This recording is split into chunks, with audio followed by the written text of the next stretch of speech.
Yep, Charlamagne the God. Andrew Schultz. We are the Brilliant Idiots podcast. The Hezzy is back. We're back, baby. Walker. We're back. We're back.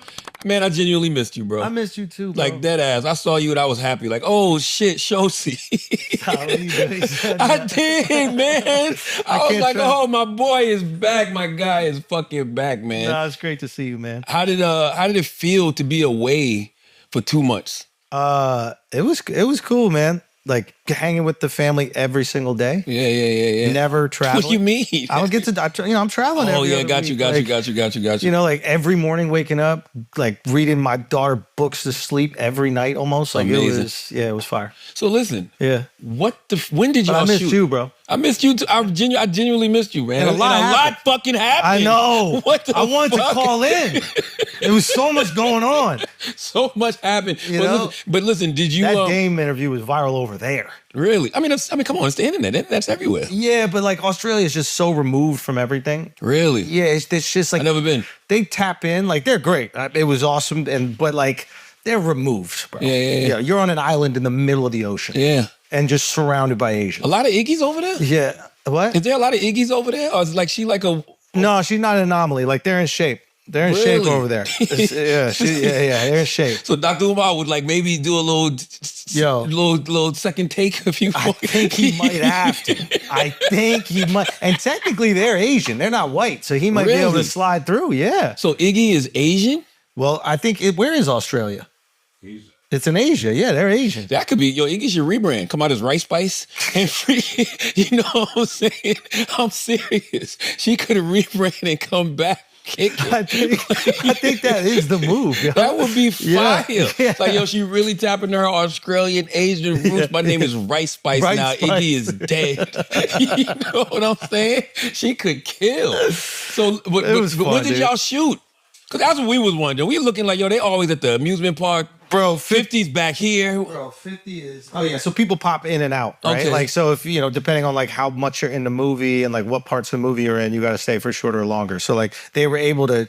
And you got all these different people in it that have like really restricted schedules. So like, 50 stuff, I think he was there for like a month. Mm-hmm. He lost like 25 pounds. I saw. Bro, it was crazy. And he's just... 50... You want to hear a fun 50 story? There's no such thing as a not fun 50 story. All right, we're at the first cast dinner, right? So he comes in, right? 50 is like he's a major character in the movie, but it's not like the biggest part of the movie. He plays Balrog, right? Yeah. Which is like iconic character, like it was made after Mike Tyson. Mm-hmm. Here's some little Street Fighter lore. The bad guy in Street Fighter is called M. Bison. Yep. Right? Hilarious. So they made Balrog in the real version in like Japan. Balrog's name is M. Bison, right? And then somebody told the Japanese creators, like, you can't just make a guy that's like Mike Tyson, has boxing gloves, and call him M. Bison. They're gonna know. So they just switched the character names. Hilarious. So Balrog, so they call him Balrog, whatever. And he walks into the party, and everybody's excited to see 50, right? Like, there's a lot of these like actors they never met. And he walks in and he goes, "Hey man, I just want to thank you guys all so much for being a part of my movie, man." And so he's holding court at dinner, and he goes like pick up a champagne glass. There's not even champagne in it, and he like spills it a little bit on me, right? And he goes, "Dude, I'm so sorry, bro. Here." And he takes off his Rolex. Get the fuck out of here. And he goes, "Here, so just take that, man. I'm so sorry." I go, "Get the fuck out of here. I'm not taking his Rolex from him." Right. He goes, "Nah, bro, I feel horrible." And I was like, "There's no way you feel that bad." Right. And he's like, "Nah, seriously, you got to take it." I'm like, "I'm not going to take it." He goes, "If your wife was here, she would take it. She would take it, but she's not at this dinner." And I go, "I'm not going to take that." And he goes, "You sure?" I'm like, "Yeah, because I know that later 3 guys would break into my apartment and take this back, and I don't want to put my family through that." Run it back by Monday. And 50's like, "Nah, bro. I couldn't get my guys with the felonies in the country." Right. Hilarious. Why didn't they just get Mike Tyson to play Balrog? I'm glad 50 is, but why couldn't Mike? He's not that old, maybe is he? 2 on the nose, like you also like want somebody with some, acting chops and experience. I also think like if you see Mike Tyson in anything, you can't not see him as Mike Tyson. Yeah. So it's like, especially with the gloves and everything, it'll be like, yeah, who the fuck is Balrog? Also 50-50. Like, it's his movie. Yeah. You know what I mean? Like, he said they're doing a spinoff with just him. That he, like, day one, he's already telling people it's amazing. He's just a force on set. And it's going to happen. He will shit into existence. It's going to happen. Is the movie going to be good, though? Yo, bro, this movie is going to, and I'm not saying this on some actor shit. Everything is made in the edit, so I can't control the edit. But what I will say is, you are going to go see, if the edit matches like what we were doing in there, and I have no reason to think it shouldn't, like really talented people working on it, but like you're just going to be very surprised by what you see. Like the way it looks, you're not going to expect, it's not shot like a Marvel movie. Wow. It's just, you're going to walk in there, you're going to be like, what? It comes out next year? Yeah, it'll be like next October. Man. There's a scene where I got emotional. You had to cry and shit? You might see me crying in a scene. What? You know what I mean? So you must be in the movie a lot if you had to be over there for 2 months. Yeah, like I'm like with the main guy. So okay. I like play like his manager in it without giving away too much. So basically most of the stuff he's in, I'm in. Okay. So that's why I had to be there like who's the main guy, Roman Reigns? No. Roman is the bad guy. He's okay. like Akuma, I guess it's called. But Ken. So it's Ryu and Ken. This is I don't think people realize how big a deal this movie is. Bro. Do you know what Street Fighter meant to our childhood? Like, it's like Mortal Kombat and Street Fighter. And before Mortal Kombat was Street Fighter. Yes. Street Fighter started fighting games, like, for us. Mm-hmm. So, like, the crazy thing about being on the movie is that everybody around our age is super excited. Because they all have stories, core childhood memories of playing the game, putting their quarter on the little screen, playing the Marvel versus Capcom game. Remember that one? So like everybody's excited when they saw Cody Rhodes put the Guile hair on. Like everybody was buzzing. The young kids don't really know it, but I think what people are starting to realize about movies now is that just putting out a movie that's a good story won't necessarily get people to go to the theater. You got to tap into existing IP. You got to tap into emotions, feelings, yeah. And there's nothing you care about more than the shit that impacted you as a kid. This might revitalize the video game, because I was thinking about that, even watching y'all shoot. I'm like, they've done mad Mortal Kombats. Why did they stop doing Street Fighters? Well, they did one with Jean-Claude Van Damme, which was like horrible. I don't even remember that shit. And like Jean-Claude Van Damme. Oh, the movie? No, I do remember the movie. Yeah. And it was bad, bro. It was like Jean-Claude Van Damme is playing Guile. Guile's supposed to be like the most American guy ever. And Jean-Claude Van Damme got a French accent or whatever the fuck he got. That don't make no sense. Yeah. What would you say was like the most surprising thing on set, just being there for that long, that you weren't anticipating maybe? So I didn't know how collaborative it was going to be. Okay. Like it basically, like the director, Kitao is the man, and also the producers, like the guys at Legendary, like Kale and Jay. Everybody, there wasn't like this ego. Like sometimes directors, and you need a lot of ego to be like a director. It's like your vision, but like they were super collaborative. So if you had ideas, they wanted to hear them.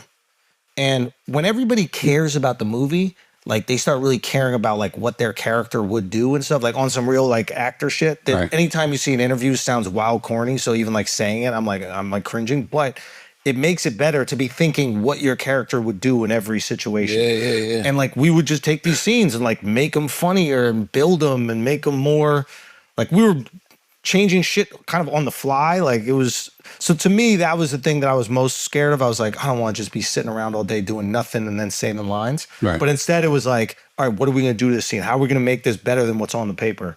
And yeah, you're going to see some wild shit. You said something interesting. You said the movie's made in the edit. Man, I did not realize that until I started producing films. Oh, bro. Like the shit, like the amount of shit that they shoot that doesn't get used. And when you got to like watch these 3-hour long cuts and you like, huh? Yeah. Like and then when people, I've literally heard a producer say, there's a good movie in there. What the fuck? No, you're right. It's like entire people get cut out of movies. Yes. Whole scenes, whole actors. Nah, they can't cut it. They can't do it. They can't do it. But that is what happened. Like you saw it happen on, I think it was like the Formula One movie. Did you hear about that? Like I didn't watch it. There was a girl who was like in the movie. I think she was like the love interest of one of the characters. And like she was promoting the movie. And then she was just completely cut out. How the fuck you do that? How you just get rid of the whole character? I guess that storyline didn't, play a part in it. But it was fucking. And again, I didn't even think I liked acting. I'll be honest, until I did the movie. Now I was going to ask you that too, because we had Cardi on Breakfast Club recently, and Cardi said she don't like acting. She don't want to do it. Yeah. She said she don't like being on sets. She don't like the hurry up and wait shit. She was like, she don't like doing it. She does not want to be an actor. Cause I asked her about, there was a movie that she was scheduled to do. And I think like the week that they were supposed to start filming, she pulled out. That is something too that is like, I don't really like to do.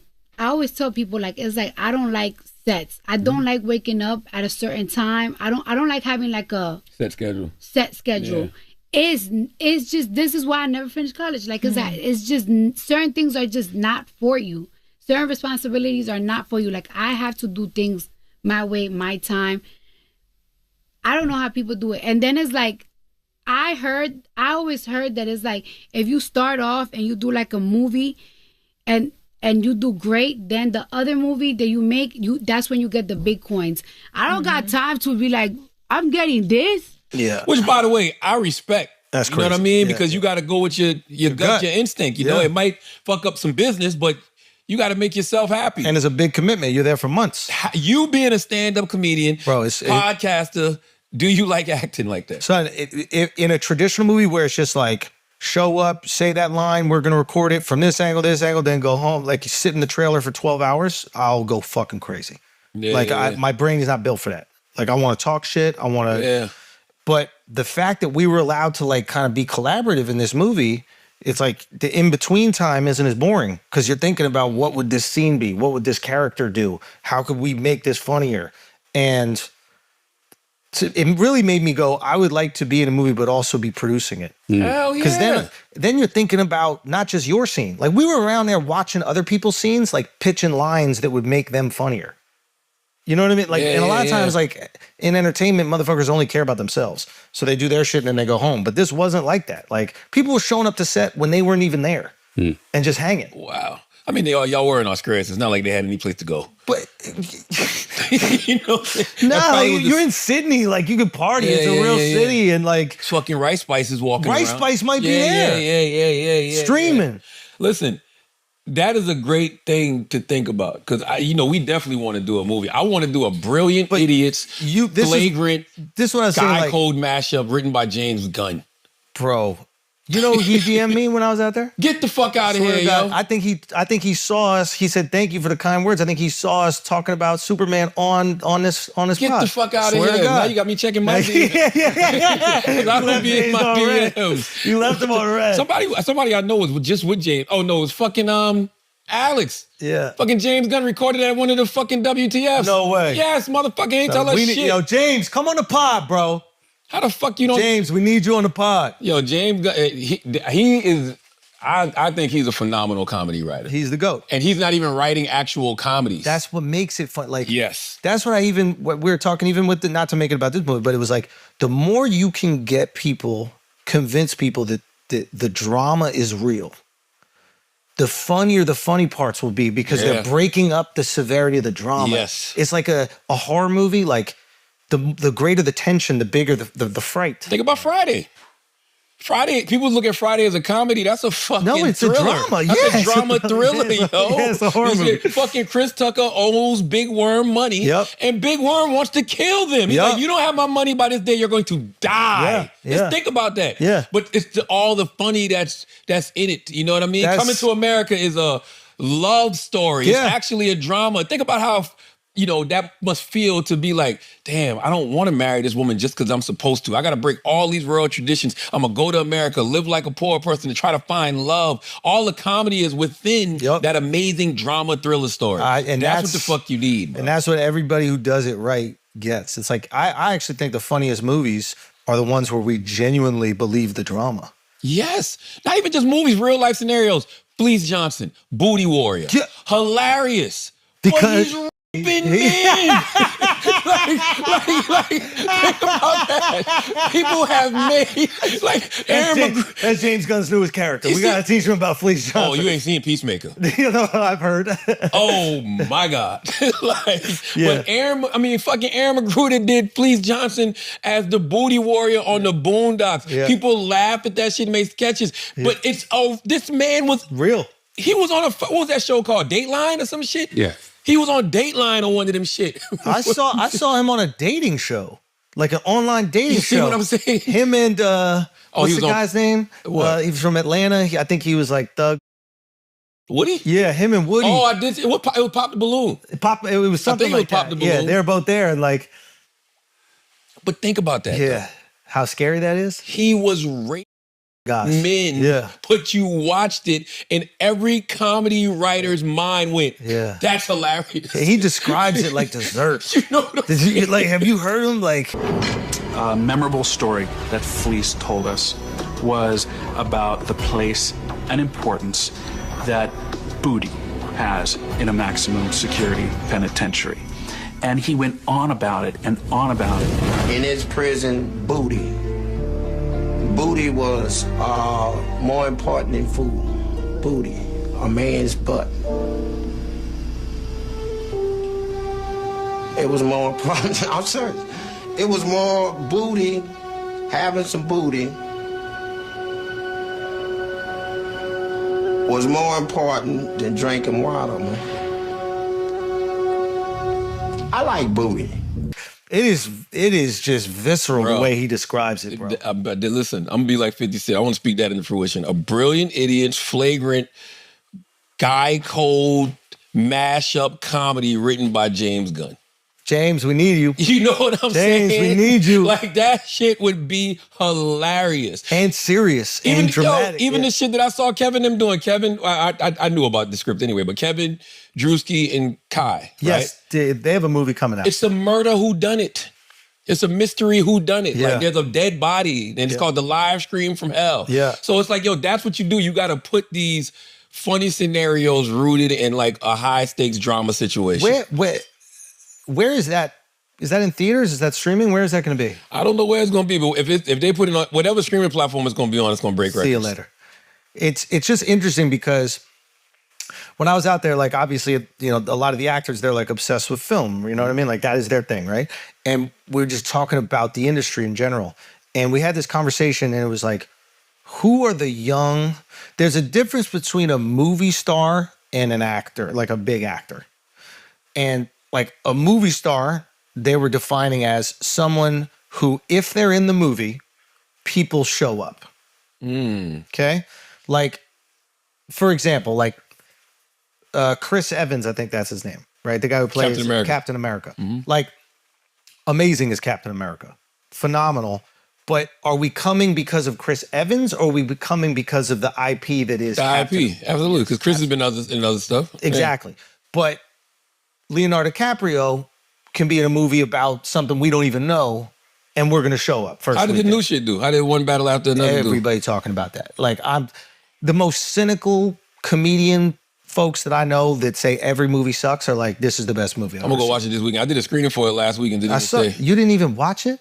I didn't even stay, bro. Bro, I didn't even stay. They asked me to do it. Warner Brothers asked me to do it. you posted about it and everything. I did, but you know, they paid me to do it. But the thing I liked about it was, I like anything free for people. Yeah. So like, okay, all these people can come for free. Yeah. But they was like, and also the cast wants to come. I'm like, oh, I'll do it. And it was surprising the audience. Yeah. So we did it at the AMC theater. Theater was packed. All of these people came just to, because I did the screening. And then Leo walks out? Tiana Taylor, what's the Spanish guy name? Benicio del Toro. Benicio del Toro. Phenomenal actor. The writer, Paul... Thomas Anderson. What's his name? The director, Yeah. Paul Thomas Anderson? Yeah. Paul Thomas Anderson. Like, who was there? Everybody was there except for Regina Hall and Sean Penn. So... yeah. Chase Infinity. Yeah, Leonardo DiCaprio was there, Infinity, Benicio del Toro, Tiana Taylor, Chase Infinity, and there was another young lady there too. Hold on. Yeah, she was a black woman. I can't remember her name. But this was Chase's first movie. Can you imagine your first movie being with Leonardo DiCaprio? And Paul Anderson said it took him 20 years to write this film. I love that. He said he's had this idea for 20 years. What is her name? Yeah, Shayna McHale. Shannon McHale, yeah. Bruh, let me tell you how crazy this is. I hadn't seen the movie yet, right? So we bought the cast out before the movie, and I didn't stay for it. I can't believe you didn't stay for the movie. So I hear Paul look at Shayna and go, "Jungle pussy." So I'm like, Whoa, wait a minute now. Do I say something? I don't want to be the woke liberal here, right? But I'm like, how you just gonna turn to the black woman and say jungle pussy? But nobody else reacted. Yeah. And so I'm like, all right, maybe this is an inside joke with them. That's her name in the movie. Oh. Yes. I didn't know. He did give her that name. He wrote the movie. But I don't care. It's a movie, though. I just was like, I was a little confused. And That's wild. we're in front of everybody. I'm like, yo. And it's before the movie. Before the so movie nobody saw it. Oh, no, bro. We got to tell him, wait for opening Jungle weekend to be pussy. yelling jungle pussy at black woman. Come on, Paul. Oh, Come on. It did 22 million. I don't know if that's good or bad. I know the budget was crazy. This movie is going to be great. It's the amount of conversation around the movie. Yeah. Is very few movies lately that I've heard this much talk about it. Like, and they did social media right. They hit the podcast. They Absolutely. did the event that's live like that. Like, And you know what it is? A thriller comedy. You cannot tell that by the trailer. By the trailer, you do not see any comedy in that movie. I heard it's funny as shit. That's what I heard too. I heard that shit is hilarious. I'm going this week. I'm gonna go Friday actually. Yeah. I also don't like watching movies at screenings, bro. You don't like being around lots of people. Nah, I want to go in on a matinee, go in the back of the theater, get my popcorn, my peanut M&M. It's like it's peaceful for me. Like, you know what I mean? Especially after a long week, you know what I mean? Listening to fucking, rappers with their Twitter rants and all of this shit. Like, it's like a good week, you know what I mean? You need to check out. I want to check out. Like, you know what I mean? I don't care about this shit. You know what I mean? Like, yeah. But I'm glad you're back, man. Me too, What man. did you miss the most? What was the story that had you like, oh, fuck no? Like, I can't even concentrate on this fucking script. That Charlie Kirk shit was wild, bro. That Charlie Kirk shit was wild. Wow. I feel like a million things happened. Like, that's why I did that piece. I did a little piece on the Charlie Kirk day when I was there. And it was like, I had like a few days off. And I was like, I got to put my brain to work for something. But yeah, man, I'm trying to think what else really shocked you the most about the Charlie Kirk situation? I think it was like how quickly it was politicized? Yeah. Same, yo. like that. Yeah. And it kind of demoralized me a little bit. Like, it kind of made me sad because what did anybody learn from it? Nothing. It's like any event. Yeah, we live in like this social media age or whatever, where like there's just so much information you can confirm whatever you feel. But like, think about it. Nobody learned anything from it. Whatever everybody already felt, they just put on top of the issue. So like the second it happened, they found out that the kid's dad was MAGA or whatever like that. And they're like, see, it's one of you guys. And but was he MAGA or just a registered Republican? Exactly. Whatever. He's a registered Republican, right? And then the conservatives found out that his girl was a tranny or whatever like that. And then it was like, see, this is what happens. Was that confirmed? He looked like he wasn't getting no pussy or bussy or whatever. I don't even know. Tussie. Is it Tussie? Tussie. I don't know. And then the conspiracy theorists were like, Israel did it. It's like what everybody already felt before it happened. They just painted on top of what happened. Yeah. And it was just like the dehumanization of it too. Like just the people that were seemingly celebrating it. It was just crazy. It's like, wow, people really, they're not seeing each other as human beings. I think that, I like Wayne W. Dyer, right? And Wayne W. Dyer always talks about letting go of your need to be right. And I think that everybody needs to let go of their need to be right. You should. I pulled this up. Just you should challenge your ego, cultivate humility and empathy, focus on understanding and collaboration rather than personal victory, and practice mindfulness and self-compassion. We just live in an era where everybody wants to be right, and sometimes these situations aren't even about right. Like, you should be trying to learn something else from said situation. Like, what is there to learn from this Charlie Kirk situation? And that's how I look at every single situation that happens. What are we learning? Yeah, what if is we're not learning nothing, it's just noise. Exactly. And like, how is this going to change us? How are we going to reflect on this and see what we could do better? Like, clearly there's a lot of dehumanization going along. So like, what do we do about that? Like, how do we start to see people as humans? And the Charlie thing is like, even talking about it, it exposed me, because I started watching a bunch of his things. He DM'd me before, by the way, Charlie. And he did something. Did y'all talk? Are you? Yeah, we had like a little interaction, and he did something that I really respect, and I understand that he is very like, you know, he's very politicized, and the algorithm has created different versions of him for different people and all that kind of stuff. But he saw a headline of me, and we'd never spoken. He hit me up, and he was just like, "Hey," or maybe we had done before or something like that. But then he hit me and says, "Hey, I saw this headline. It seems like you're saying this thing. Is that what you mean?" And I was like, no, they're actually taking this thing out of context, and this is what I was actually trying to say, and blah, blah. He's like, he understood. He got it. Bro, I cannot, there are friends, people that I would consider friends, people that I've helped, people that I've gotten visas to work in America. Akash? No.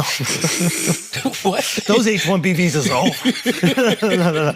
No, like that have jumped to make content off of a headline that was taken out of context about me, or something that people are framing that I said that wasn't that good. And they jump to make content, they jump to monetize, they jump to get clicks and views without simply just messaging me and asking for clarification, right? Well, somebody like Charlie has a different lens, right? And the reason I say that is because he's probably a person that they did that to him all the time. So, bro, yeah, I get it. I honestly think, and I know this is like, and again, I understand how radioactive he is, right? Like, there are different, what this whole thing exposed to me is just like how fractured social media has made Americans, but also just like the world. Oh, it's over. Because like, for real, because think about, like, there is a different version of Charlie Kirk depending on who you are. Yes. And the algorithm will feed you the things that confirm your belief about that person. So if you're a like God-fearing right-wing Christian, you're going to get all this content about Charlie that speaks to that, about how important family is to him, about how important his Christianity, his beliefs are to him. And you're like, wow, this is a really great man.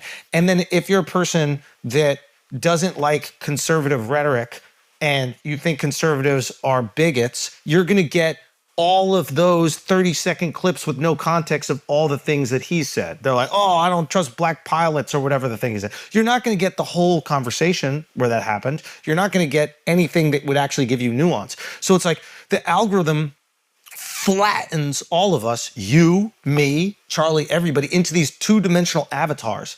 And then people watch 4 or 5 clips where people are reacting to that person, and then they go, oh, I guess this is what everybody thinks of that person. And then people feel really confident having these strong opinions on people that they do not know at all. I've written about this, and I think it might have been to Get Honest or Die Lying, but this era, it's like the multiverse, right? Yeah. So that's why when people say like, you know, oh, I don't like Charlemagne, it doesn't offend me.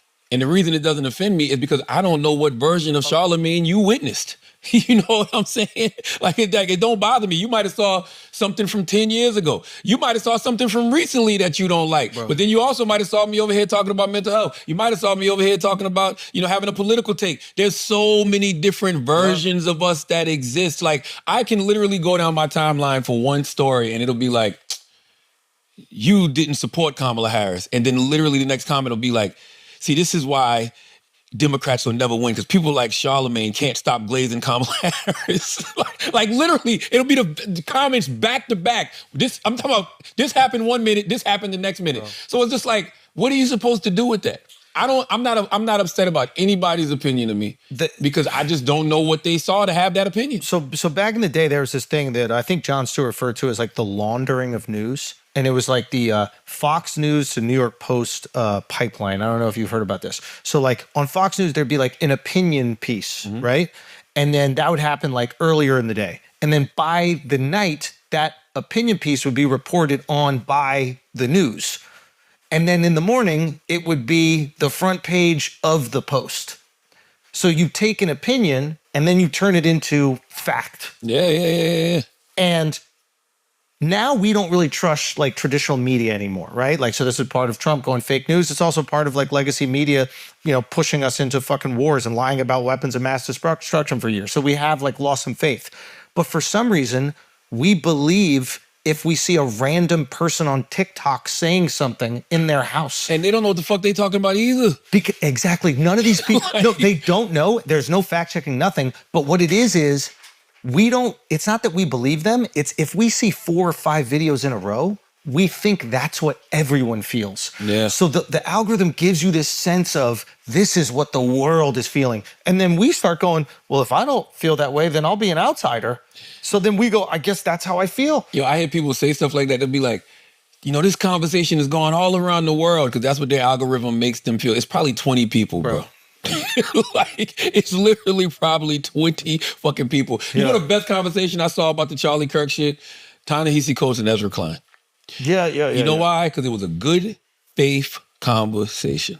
Yes. And it was two people who had two different opinions. Yep. They agreed to disagree. And I don't think either one of them were really that far apart on what they wanted their ultimate goal to be with said conversation. I think both of them were looking for sanity in all of this chaos. Yeah. You know what I'm saying? And Ta-Nehisi had a perspective, and Ezra had a perspective, and I don't even think Ezra's perspective was what Ta-Nehisi thought it was. Like Ta-Nehisi, and I'm probably pronouncing Ta-Nehisi's name all wrong, but y'all know I can't pronounce shit. Just go with Coates. Mr. Coates. Yeah. I think that Mr. Coates was saying he didn't like the whitewashing of Charlie Kirk, right? Because you should be able to discuss somebody's, when they pass, you should be able to discuss them in their whole totality.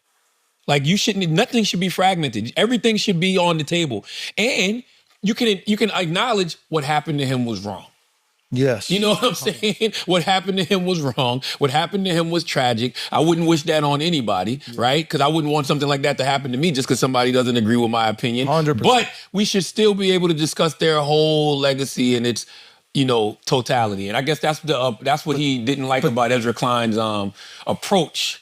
And I don't even think that's what Ezra was trying to do. No, I don't think. I think what Ezra was trying to do is basically say, like, we have to if you actually want to win an election, you have to widen the scope of acceptability of the people into your coalition. Mm-hmm. So it's like, if Democrats are going to win, they can't just be pointing fingers and saying that people aren't good enough and that they're not liberal enough and they're not accepting enough, right? That's why he brought up the deplorables with Hillary Clinton. With Hillary Clinton. And, like, I actually think what Ezra is saying is, like, he's operating in the real world. Ezra is going, hey, I actually care about winning elections. Ta-Nehisi too, though. Sure. Ta-Nehisi said I would have never said the deplorable comment. I've been obsessing recently for a piece I've been writing about the Hillary Clinton deplorables comment, and I want to play it. To just be grossly generalistic, you could put half of Trump's supporters into what I call the basket of deplorables.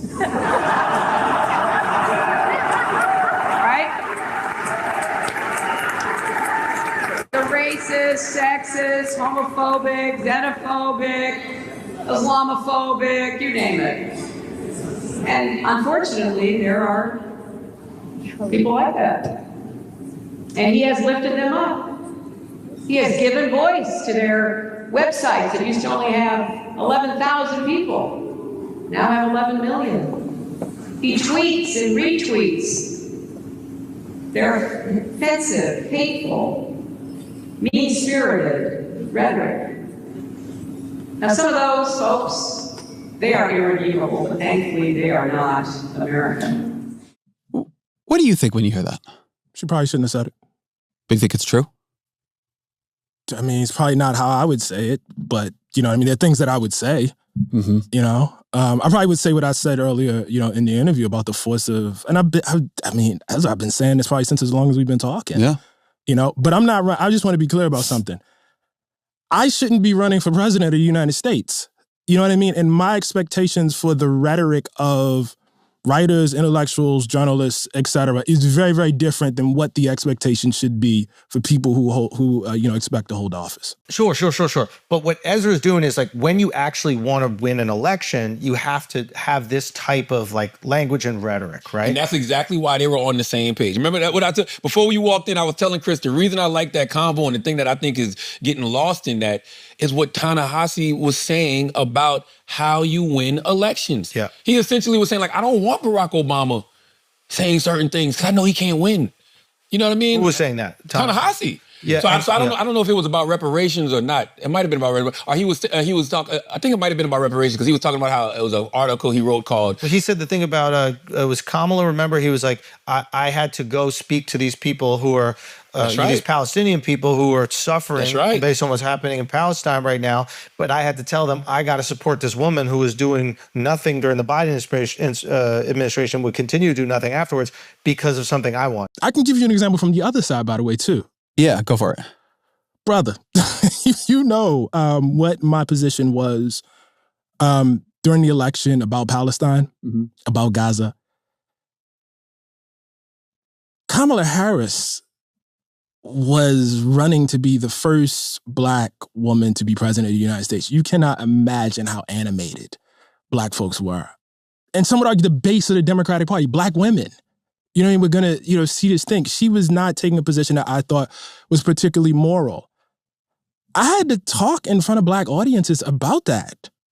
You know what I mean? And I had to do the other thing, which was go before Arab American audiences here, Palestinian American audiences here, and say, look, I'm with you. You can be mad at me. You probably will be mad at me. I get it. But for me, politics is the lesser of two evils. We've been fighting this battle for a long time. We have never had the luxury of electing people that represented the best of us. And this is why I'm voting for her. This is a really, really serious thing. And when you hear these Palestinian Americans, and when you hear these Muslim Americans, and when you hear these Arab Americans upset about this, you can't just yell at them. You have to take them seriously. These were hard, very, very difficult conversations. But when I made those conversations, look, man, I had to be buttoned up about it. And that's a mature way of looking at politics. That's right. But the problem is the algorithm does not care about mature ways of looking at anything. If you look at a lot of the reaction to that interview, it's not sane conversation. It's finger pointing. It's, oh, Ezra missed this, and oh, Ta-Nehisi this, that. And it's just because that's what works. The rage bait works online. And I actually hit up Ezra about it. I was like, you're doing the right thing, but you got it. I hope you're ready for when you're a nuanced person, you get to piss off everybody. Right. Because there's so much reward online in engaging in saying, oh, this person's sitting on the fence, or this person, maybe we need to get closer to the fence. I enjoyed the I enjoyed the conversation. I thought they probably agreed on more things than they disagreed on. But even when they disagreed, it was just a civil, good faith conversation. Yes. They're also friends, which helps. Yeah, sure. They talk. Yeah, they talk off air. And that kind of stuff. And then, that there was a point where I think that I think Ta-Nehisi was like, I have a different responsibility. I'm a journalist, right? So I think I talk about these things and I share my opinions on this. I'm not running for elected office, et cetera. Yes, but that's real though, right? And you know who's dealing with that right now? Zoran Mamdani. You know what I'm saying? It's different when you are activist and you're saying certain things, but now you're running for office. You got to build a coalition. You get into the finish line, you oh. You got to pull people in. And those same people that were supporting him, you got a lot of people that's just what are you doing? Why did you say that? Blah, blah, blah. And it's just he's trying to win an election, y'all. Yeah. If you really believe he is who he says he is, and you believe that he's going to implement change, let him go out there and motherfucking cook. Okay? But it's not good enough for people. And what people can't do is look at human beings as three-dimensional beings, right? It's it's so funny. There are opinions that I'm sure a Charlie Kirk has, or a Ta-Nehisi Coates, or any of these figures, right? Not saying they're the same, but there are opinions that they might have that you disagree with. There are opinions that you disagree with your dad or your grandfather. Yeah. Your family members might have really bigoted opinions about certain things that you think are deplorable. But at the same time, you love how they treat their grandma. They were at every single one of your football games. They love you more than anything in the world. So it doesn't make But would you love them the same way if they had the ability in scale to impact people's lives? No. That's not. Let me get to that point, because I think what you're saying makes sense. What I'm saying is you have the ability to just see them as a human, right? Right. You see things that they have that are flaws. Sure. But they're still a human. But right now, with the way that we consume all information on social media, there is no humanity. All you are a collection of ideas that I hate, or a collection of ideas that I love. There's this extreme reactions. And the problem with that is that if you're a collection of ideas that I hate, right, then somebody shoots you and then people celebrate because the thing that you hate, instead of looking at that person like that's also a father and that's also somebody who was trying to make the world a better place than what he saw and he was driven by God. You're absolutely right, Schultz. What you're saying is we're making everybody disposable. Yes. We're making everybody disposable. Even when we say things like, oh, they're canceled, they're done. Like you're literally making humans disposable. Humans. We have more empathy. Yeah. For people outside of our country that we disagree with than people inside of our country. And I understand that proximity increases fear, which is what you're talking about, right? But like there are people I'm sure around the world that we deeply care about. Like obviously you see like like people bring this up all the time. They're like, how stupid is it there are queers for Palestine? Like they bring up this argument. It's like, that's actually not stupid. That's incredible humanity. Caring about someone's life, even though they might disagree with yours. That's not a stupid person. That's an amazingly beautiful, open-minded person that goes, that person disagrees with me on maybe the most fundamental thing that I care about, but they're still a fucking human being, so I want them to exist. That is, like, I wish that we had that type of empathy for our fellow Americans and not just the people abroad. There's got to be some sodomy going on in Palestine, though, right? Like, I'm just saying, there's got to be some download sodomy. I know it's a religious thing, but it's got to be, right? Like, I mean, the reason hummus was invented was lube.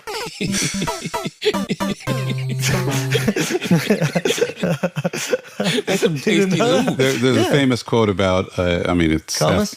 No. What is the quote, Chris? There's a town, and the quote is, the birds fly over it with one wing because they have to cover their ass with their other wing. God damn. Oh, no, but that is real. What the fuck is that about? I don't know. What? But I read it. Who's fucking the birds? Oh, Jesus. If it moves. If it moves, they fucking anything? Yeah. Someone already got that goat. What? Yeah. That goat's tired. That goat had a long day. That goat had a long day. Why they don't want the women, though? No, they do want the women, man. But you got to marry them. You don't got to marry the goat. You got to marinate them. Maybe that's... let me leave them alone, okay? I can make that joke. I'm Scottish. They say we fuck sheep. They say we fuck sheep. Listen, what else, man? Salute to DraftKings. DraftKings Casino has your playbook for gaming action all season long. Play thousands of popular slots for a shot at jackpots. Over $400 million has already been awarded. New players get 500 spins on Huffing more puff over 10 days. Download the app, use code IDIOTS, and claim your spins after your first $5 wager. Get in the game with DraftKings Casino, home of the largest jackpot win in online casino history. The crown is yours, okay? You got a gambling problem? Call 1-800-GAMBLER. In Connecticut, help is available for problem gambling. Call 888-789-7777 or visit ccpg.org. Please play responsibly. You got to be 21 years or older. Physically present in Connecticut, Michigan, New Jersey, Pennsylvania, West Virginia only. Void in Ontario. Eligibility restrictions apply. Damn, Ontario, what y'all do? New customers only. Non-withdrawable casino spins issued as 50 spins per day for 10 days. Valid for feature game only and expire each day after 24 hours. See terms at casino.draftkings.com/promos. Ends October 5th, 2025 at 11:59 p.m. Eastern Time.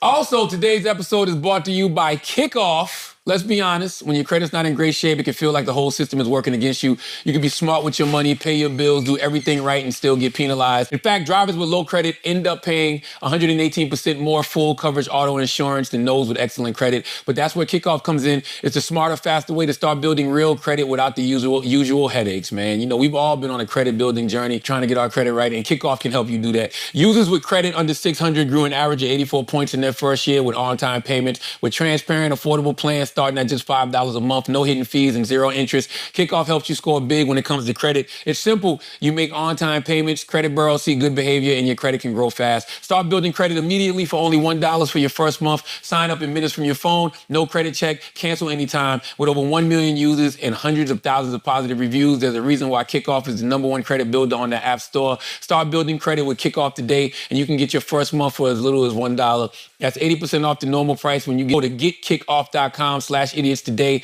That's Kickoff, Kickoff without the C. Getkickoff.com/idiots. Must sign up via kickoff.com/idiots to activate offer. Offer applies to new Kickoff customers, first month only, subject to approval, offer subject to change. Average first year credit score impact of plus 84 points. Vantage score 3.0 between January 2023 and January 2024 for Kickoff credit account users who started with a score below 600, who paid on time, and who had no delinquencies or collections added to their credit profile during the period. Late payments may negatively impact your credit score. Individual results may vary. Let's get back to the show. It's a lot. I don't even know where to fucking begin. Oh, the government shut down. I don't even know what that means, bro. That means that federal workers won't be getting paid. That means federal workers will be getting furloughed. That means that, if you're not, that means that even if you're an essential worker, you still got to go to work. You still don't get a check. That means that active duty troops still got to report to duty and not get paid. Oh, wow.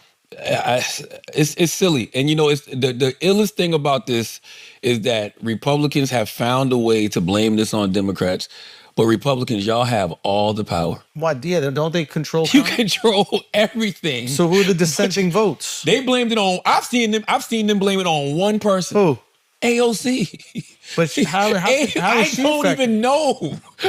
I saw Nancy on Fox. I think Nancy was on Fox. Nancy say, I just want y'all to know that the government is shut down because of a former bartender from the Bronx. Everyone needs to know that the government is shutting down tonight because of a bartender from the Bronx. Chuck Schumer is so afraid of AOC primarying him for the U.S. Senate in New York. That's what this is all about. So he's catering to the far, far left of his party. The other thing is they'd rather fund healthcare for illegal aliens than pay our troops. Like, that's where we are tonight. Good luck with that in the midterms. Come on, man. Like, God damn. Yo, here's. But how come Democrats can't message that Republicans, y'all have all the power. Y'all are the ones in control. Y'all are the government right now. Y'all chose to do this. I think the tricky thing with Dems right now is the establishment Democrats have nothing to offer. And the American people know that.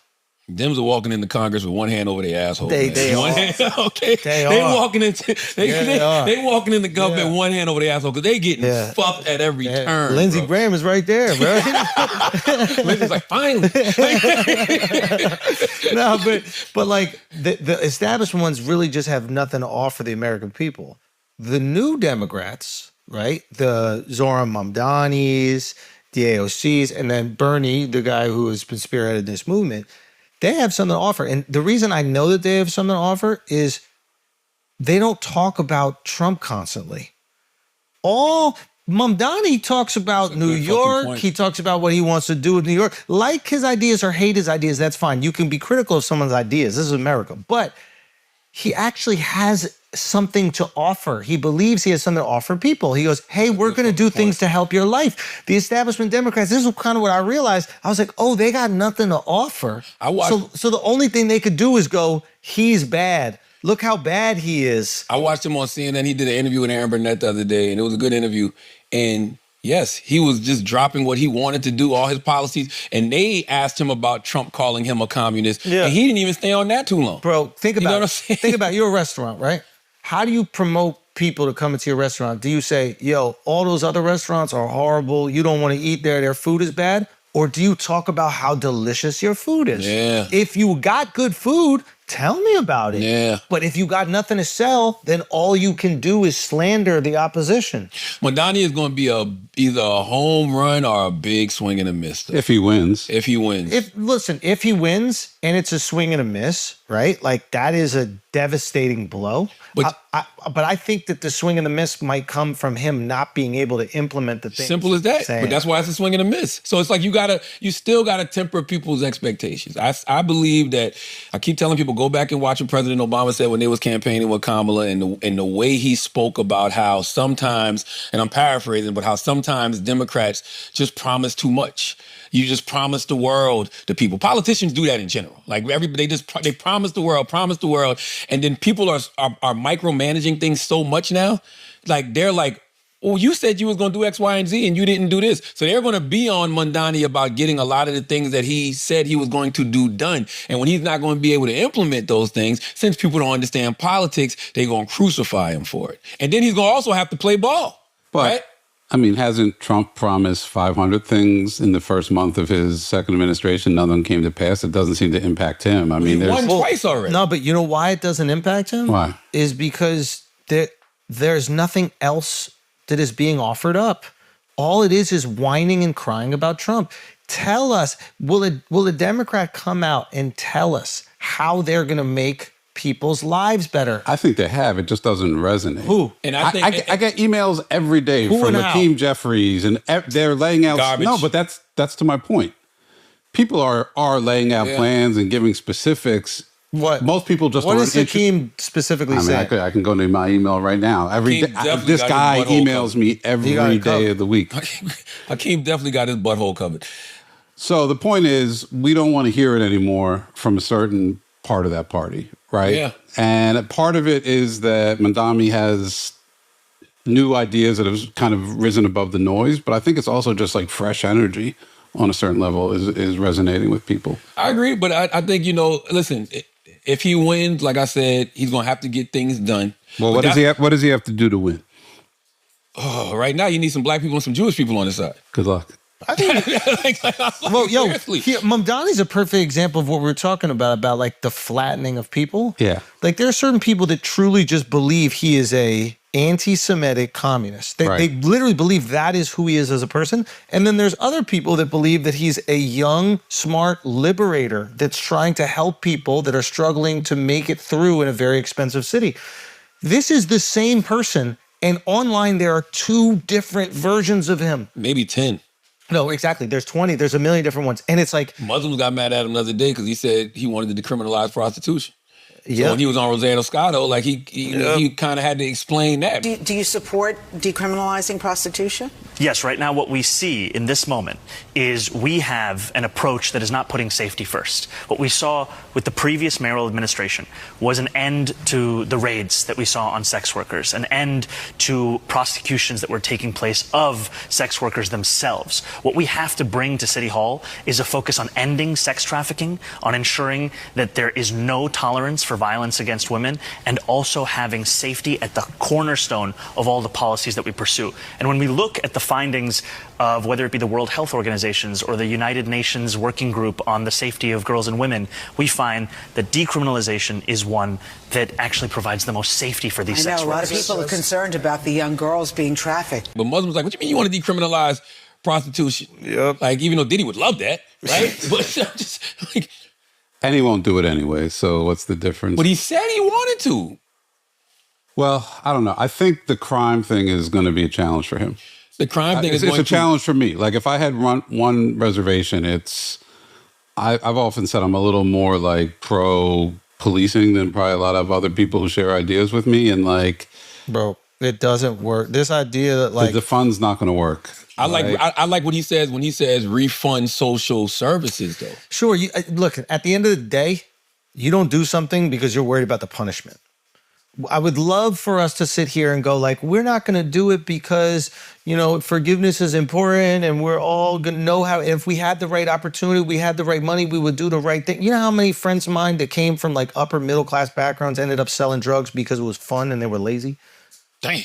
You know what I mean? It's just like, you need punishment. Unfortunately, we're human beings. Yeah, I think. Well, we have punishment. I don't know if we have enforcement all the time, and that's the issue. I think there's a great. Don't really have punishment. It's catch and release. Yeah, you're right. So, like, you need. I promise you start punishing people, they'll stop committing crimes immediately. Yeah, but shows what happens when you punish them, right? Like catch and release is one thing, but okay, let's say you catch somebody who has been committing crimes, right? Right. What happens when they're in the system? Are you actually trying to make them better? They call it a correctional system. Are you actually trying to correct anything? Are you teaching them how to eat better? Are you giving them proper mental health services? Are you letting them learn a trade that they can take with them when they do get out into society? Are you, giving them a higher education while they're in there? Like, don't just take these people and lock them up and throw away the key. Yeah. There should be some rehabilitation for these people so when they go back out in the streets, then maybe they can go find a job and don't have to resort to a life of crime. If you're putting them in a situation where they go into these jails and now they just got to survive, one hand on their motherfucking butthole, you know what I'm saying? Literally, right? They become more savage. They become more of an animal. Like, let's rehabilitate these people and then send them back out in the street. That. But there is one line between this conversation and the Charlie Kirk conversation that I feel is at the core of it. But talk to me. Guns. Oh yeah, absolutely. I'm not Guns. listen, I'm not listen, I'm a 2A all day. I believe in my right to bear arms, but I also believe in common sense gun reform. I believe in common sense gun legislation. Some of these weapons don't need to be on the motherfucking street. 80% of people believe in it. You know, there are too many. We thought we had a scooter problem. No, nobody thought that but you, Chris. The guns. Problem we? 1 and 1A. Problem 1 and 1A. There's guns and scooters. R.I.P. Eric Adams finally came out against scooters right at the end. You said R.I.P. Eric Adams. To his candidacy. Oh, yeah. But he took a hard stand at the end. Took a hard stand on scooters at the end. I'll respect him for it. But Chris, I'm gonna be honest with you, this is one of the problems with liberals. We in here talking about some real shit. And Yeah. you bring up scooters. You know what I'm saying? Hey, violence is violence. Gotta stop these school scootings, man. Bro. These school scootings, man. It's too many mass school scootings in America, Schultz. We gotta stop them.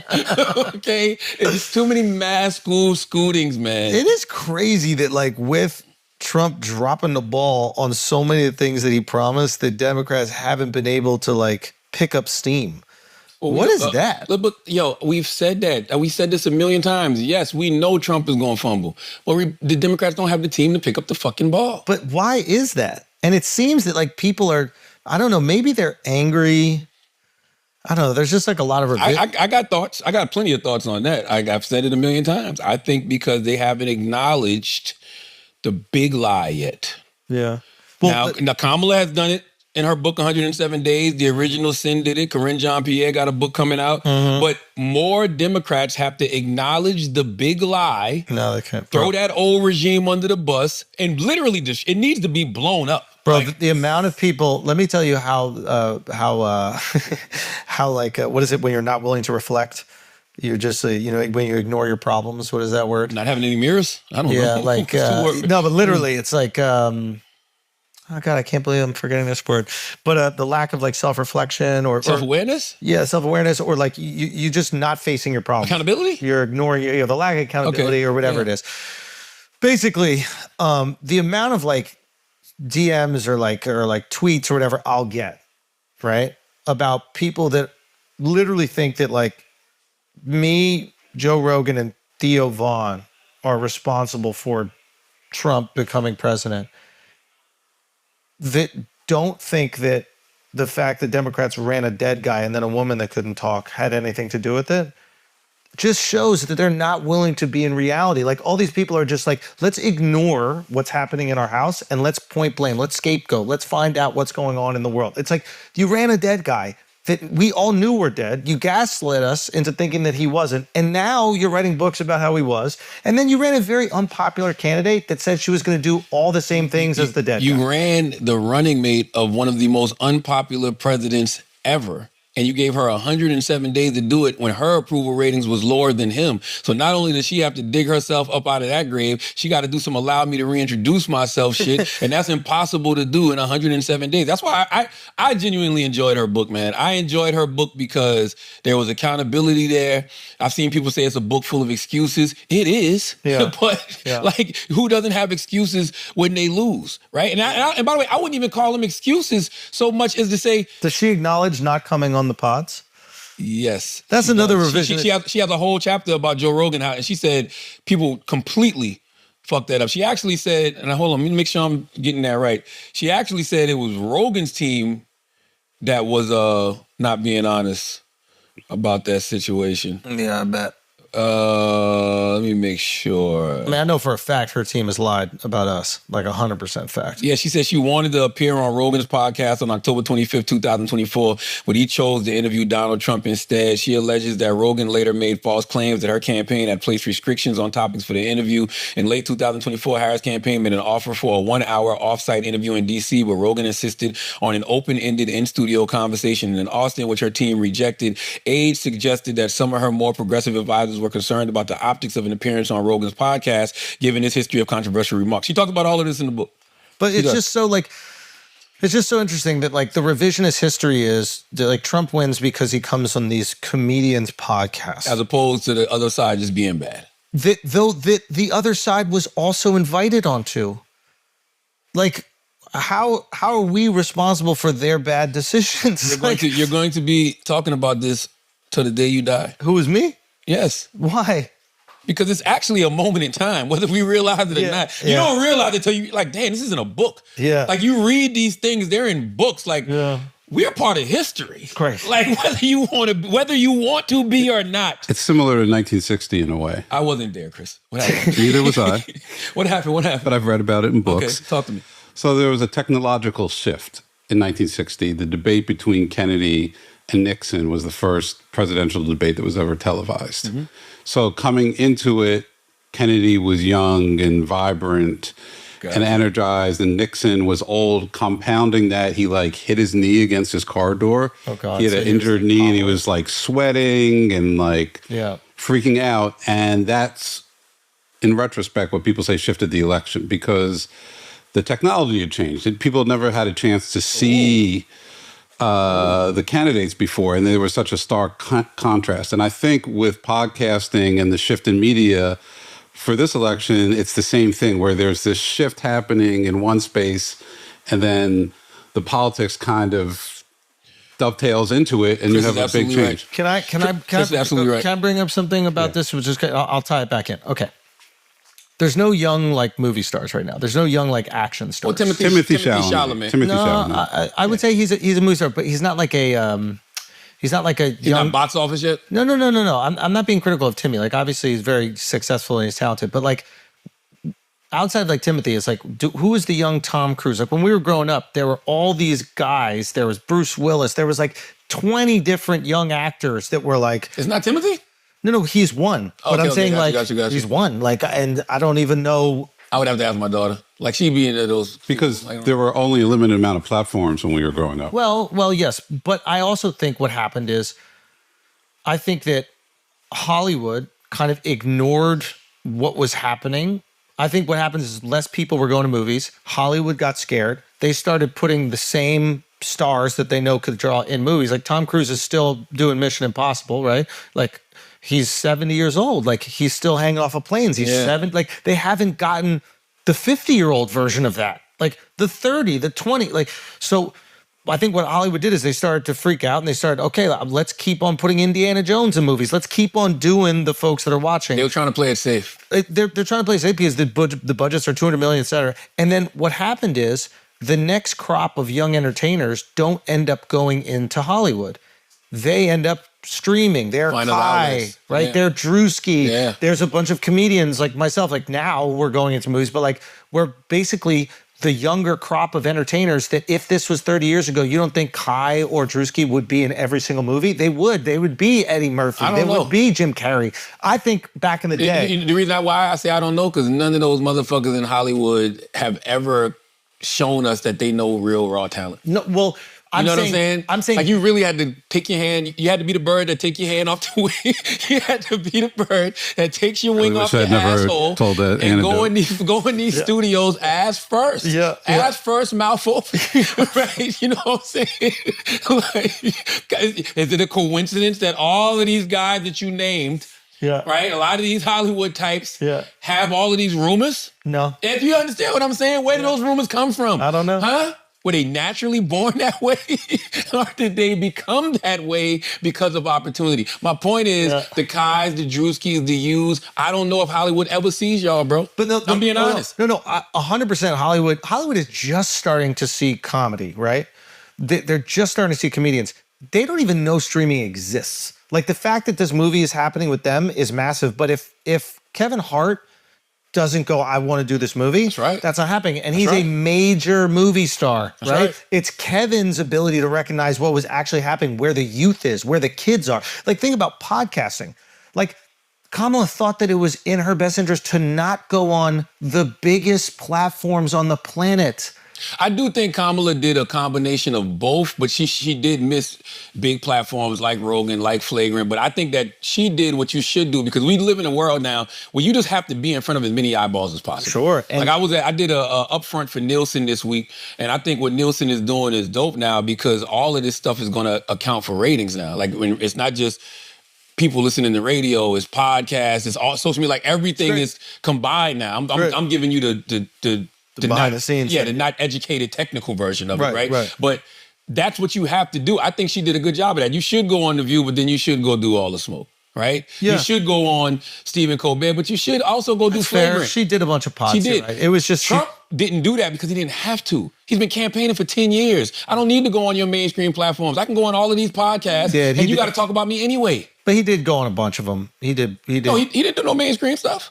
He didn't. Outside of Fox. Other than that, it was strictly podcasts. He didn't do none of the late night shows, none of the daytime television, nothing. But it's not like he went on Pod Save America. Yeah, that's true. That would have been that would have been great. He done ran circles around him. I guess. He ran circles, and I love the Pod Save America guy, but he done ran circles around him. Yeah, he just would have. I don't know. I guess what I'm saying is like, Hollywood's late to recognize like what the youth was doing, but back in the day there wasn't an opportunity to stream and do shit online, so all these young talented people would gravitate towards TV and towards movies, so they would probably end up being there. And I think it's in Hollywood's best interest to really recognize what all the young folks are doing, because that's where the eyeballs are. Yeah. Like if you want people to go see your movies, if you want young people to see your movies, you have to put the young people that they're invested in those movies. Well, somebody like Kai is interesting though, right? Because even what Kai is doing is not TV or film. He's just introducing the world to him. And as we're looking at him, we're like, damn, that guy got a lot of personality. Yeah. Man, he might be good in a movie. He might be good in a sitcom. His approach wouldn't be the same if he had to come up 30 years ago and go out there and audition. We might not get that version of Kai. Same with you. No, we don't get raw Andrew Schultz if Andrew got to come out with slick back hair and a black leather jacket and I want to audition as the Fonz and you know what I'm saying? Like we don't get You're right. you. 100%. So the era that we're in calls for authenticity, yeah, right? 100%. Like that's not what the era back 30, 40 years did. You had to be polished and clean. Like that's not what the world wants no more. And that's what Democrats keep fucking up. That's where Kamala Harris, even now, she writes this great book. And for her, to me, it's raw. Because I'm like, finally you telling just a little bit of truth, just enough truth to rattle everybody, to make everybody take a wing and put it around their butthole, right? Just in case you really try to go fuck us, right? But then you do the interviews, and it's not that. I know. Rachel Maddow, you get pressed a little bit, you're like, no, that's not what I meant. Like, no, stand on it. You was right when you said you couldn't have chosen Pete as a running mate. Yeah. Why did she kind of fold on that? That was weird. I think because Rachel Maddow is a part of the LGBTQ community. And it just was a little bit of... And I don't know if Kamala was trying... Even when you read the book, what she's saying is true, but it's not her personal feeling. You understand what I'm saying? Mm-hmm. Like if I say, hey, we can't choose this guy as a running mate, man, because he's a gay man. I'm already a black woman with a Jewish husband. That's tough enough. I'm just looking at it from a strategy perspective. I'm looking at it from strictly politics, right? But people will say, that means you're homophobic. No, it doesn't. This is business. This ain't got nothing to do with what I personally think. Yeah. I'm telling you, America's not ready for this. Yeah. I don't think there's anything wrong with that, Chris. Do you? No, and I think that's something Trump does well, is he does what he has to do, explains why he does it, doesn't try to... Or doesn't explain. Or doesn't explain. He doesn't apologize. Doesn't apologize. I mean, I would say... I would have loved to hear Ta-Nehisi and Ezra had that conversation, because I know that they would agree with Kamala on that. But just to circle back to the what's wrong with the Democrats convo, I don't think it's because they haven't acknowledged the original sin. I mean, you said they have to throw Biden under the bus. Biden's already under the bus. You'd have to get his body, pull it out of the bus, and then throw it in front of the bus again. Yeah, it got to be a public. That's over. It got to be public. No, it got to be public, Chris. To me, public. To me, and this got brought up. I think Andrew said at the very beginning of the show. It's the fractured nature of the left right now. The left is eating itself alive. They've always done that, though. I know, but it's heightened right now. And it's Gaza. Angry. It's identity politics. Like. It's Gaza, it's identity politics, and it's the anger of losing. Right. And feeling like the people in power are trying to strip you and your friends of your rights and your dignity. And they genuinely believe... they're not wrong. But they genuinely believe that. So I understand that heightened sense of defensiveness is not going to lead to a more accepting, welcoming coalition. The problem is you kind of need that. You need an accepting, welcoming coalition. You got to bring back people that left you because they felt ostracized. Yeah. You have to if you actually want to win. But I think a lot of these people don't want to win, to what Charlamagne was saying. They just want to be right. They want to go and make a TikTok video pointing fingers at everybody that disagrees with, that they disagree with, so that they could get a bunch of comments, a bunch of likes.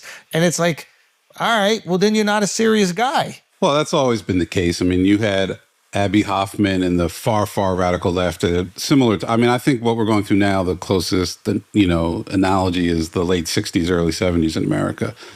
Those guys hated the mainstream Democratic Party, right? But they had a limited platform in the sense that even though they made a lot of noise, it only traveled so far. Now, someone can say, well, you've sold out to the corporate Democrats or the mainstream Democrats and you're abandoning, and it gets amplified that it seems like that person is representing a larger, portion of the party than they probably do. But then it keeps building and building and building. And, people are going to have to figure out how to, it's like if you're working on something creative, you have a scene you like, sometimes you got to give up stuff you love, to make the entire piece work. I love President Biden. Yes, Democrats gotta give him up. Maybe Bill Clinton. Well, I can only speak for myself. That was a fear-based decision. Listen, Republicans do that, Democrats don't do it. And I saw this, and I think it's genius. J.D. Vance said, "Yeah, the economy isn't where we need it to be. Yeah, inflation and all of that stuff is up, but it's the Democrats' fault." Why didn't they ever do that when they got back in the White House? Why didn't they talk about all the stimulus checks that caused inflation? They did. That's what I'm talking about. Democrats did not do that. Of course they did. No, Biden did it. He did it. Well, I heard when J.D. Vance did it, it resonated and it cut through. When Biden didn't, it didn't. Obama did it. Obama. Like he did it. I'm just saying, when they inherited the bad economy they got from Trump. But I hate the finger pointing. I don't like it when either side does it. No, it's politics. Schultz, you have to do it. I know. Yeah, it's not like you're on the football field lined up with the person and you can just, go head to head with them. Yeah. This is how you take out your opponent. They do a better job of constantly making Democrats look like the problem. Right now, government shutdown. Who do some people think is responsible for the government shutdown? Democrats. Why? Because Republicans got the bully pulpit and they're saying it. And we know that's not the case. They have all the power. Yeah. They're in control of every single thing. Who's the Democrat with the loudest megaphone able to say that? Jasmine Crockett. And she not as loud as conservative media. So now what do? They just had a meeting 2 days ago. This is crazy to me. They had a meeting, Pete Hegseth and Donald Trump, with all the generals, a public meeting that we all watched, where they are sitting there trying to get these generals to pledge their loyalty to them, and nobody thinks that's strange. One person does. We read enough books to know what that is, right? Wait. What do you mean? Like they are loyal to him. He's the commander-in-chief. No. They should be loyal to the Constitution. No. They should be loyal to the United States of America. No. You can't be loyal to a man when a man is telling you, I want you to go out there and wage war on your own citizens. I'm sorry, Charlamagne. You're off on this. I mean, I disagree with waging war on your own citizens. But that's what he said. But he is the commander-in-chief. Like, he is in control of in a war against a foreign power. Yes. No, he is in control of the army. He is in control of the Navy, in control of the Air Force. That is his role. If we're talking about the role of the president here, I don't think that there's anybody that would refute that. That is his job, and that is part of his job, and that is his position. But you need people that are willing to push back. Because what if... What if we have an authoritarian regime in the White House that is saying, hey, I want y'all to start interfering when people are peacefully protesting. I want y'all to start interfering at the ballot box to make sure that these people can't vote. I want you to start removing people that are my political opposition from office. This is at some point, a general admiral got to be like, whoa. Those things are horrible, but the general admirals do not have the authority to reject the wishes of the president, if I'm not mistaken. No, I don't believe they're not. Is that true? Because I don't know. Yeah, they're not an independent body, because if they were, then you wouldn't be able to go to what. Well, hold on. To your Congress can restrict what the president can do in terms of, but only Congress can declare war, I believe. Exactly, and that's why we've had all these conflicts. But shouldn't then, by that stance, only Congress could tell the army to start enforcing against U.S. citizens on U.S. soil? If you're going to war against them, and Trump said, if you don't want to do what we want you to do, then you got to go.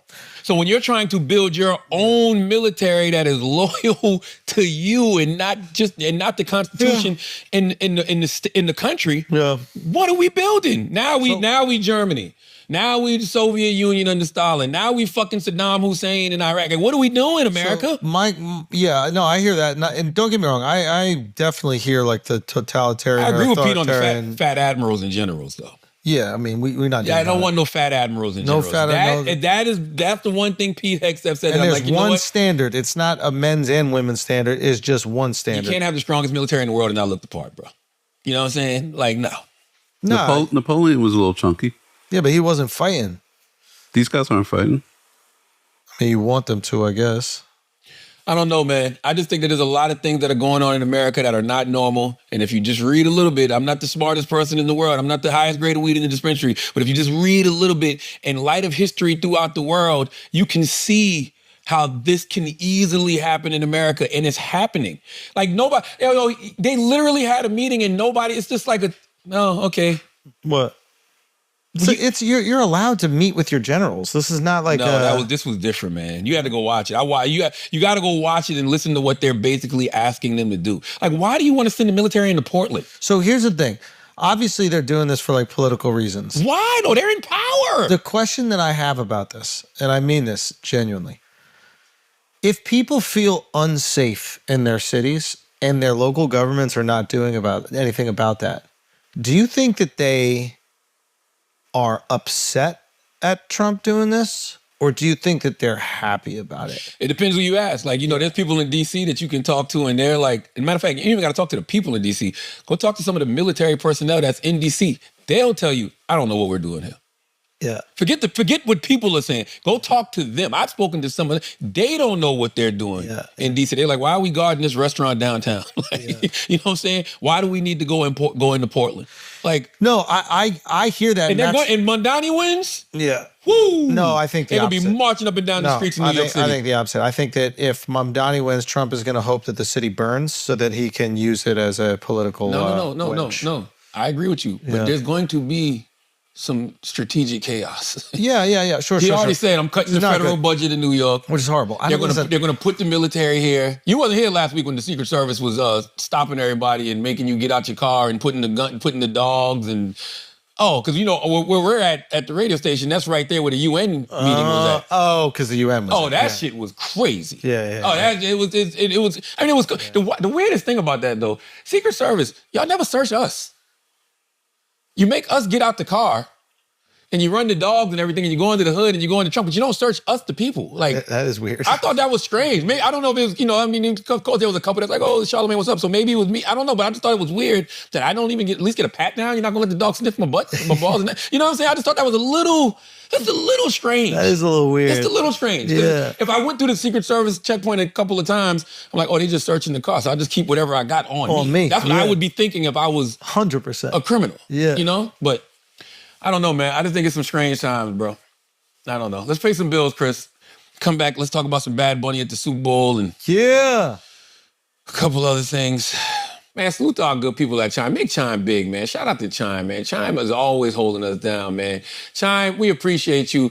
When y'all say that y'all are banking done right, I agree, okay? You want to open a checking account with no monthly fees and no maintenance fees. You want to get paid up to 2 days early when you set up direct deposit. You want to have that qualifying direct deposits. With qualifying direct deposits, you're eligible for free overdraft up to $200 on debit card purchases and cash withdrawals. To date, Chime has spotted members over $30 billion, okay? Open a checking account with no monthly fees and no maintenance fees, not to mention access to over 47,000 fee-free ATMs. That's more than the top 3 national banks combined, okay? Listen, a lot of people use Chime, man, you know what I mean? And you should too.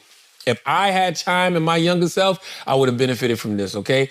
Chime can help you get paid up to 2 days early with direct deposit. Now, y'all know y'all be needing y'all money 2 days early. You know how it feels to sit around and wait until Friday to have to pay your bills? Like, today's the 1st. We're actually taping this podcast on October 1st, a Wednesday. Rent is due today. Yep. Some people can't wait till Friday. They need their money now. You can have it if you get Chime, man, okay? Work on your financial goals through Chime today. Open an account in 2 minutes at chime.com/idiots. That's chime.com/idiots. Chime, feels like progress. And also, man, we gotta say thank you to ZipRecruiter. ZipRecruiter, we really appreciate you sponsoring this week's episode of the Brilliant Idiots podcast, man. You know, we all have businesses. You know, we're all entrepreneurs here with employees, and, you know, hiring can be difficult. But the future of hiring looks much brighter because ZipRecruiter's latest tools and features help speed up finding the right people for your roles, okay? So you save valuable time, and now you can try ZipRecruiter for free at ZipRecruiter.com/idiots. With ZipRecruiter's new advances, you can easily find and connect with qualified candidates in minutes. Over 320,000 new resumes are added to ZipRecruiter monthly, which means you can reach more potential hires and fill roles sooner.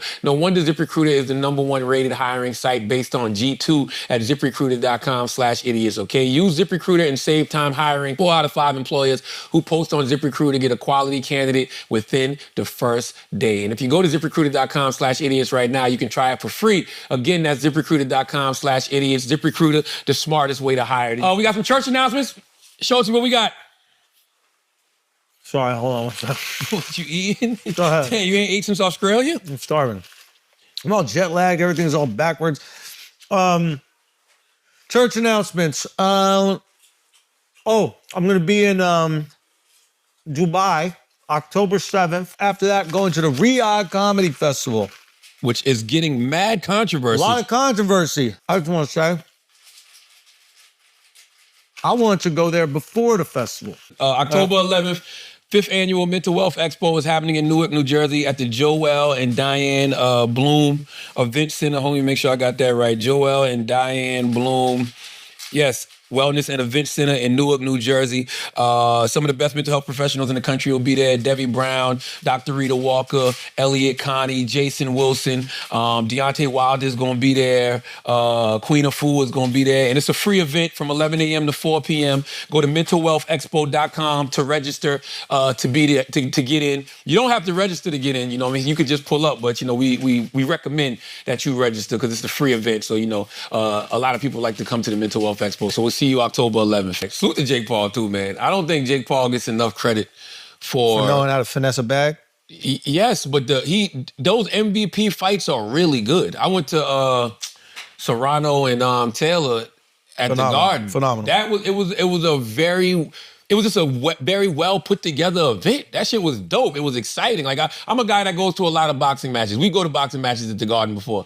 Outside of the fights, there's nothing really entertaining about the environment and the atmosphere. He creates an environment and an atmosphere that just feels electric soon as you walk in. Really? Yes. I mean, come on, man. Jake doesn't get enough credit, bro. Jake does not get enough credit, bro. Schultz, let's be honest. Jake Paul did a card of all women boxing, and it was exciting. Where are all these like woke outlets that are? Why aren't they saying, "Look at this guy who is championing women in a sport that, for the most part, nobody really gave a fuck about women's boxing." Getting them their biggest paydays, getting them their biggest audiences.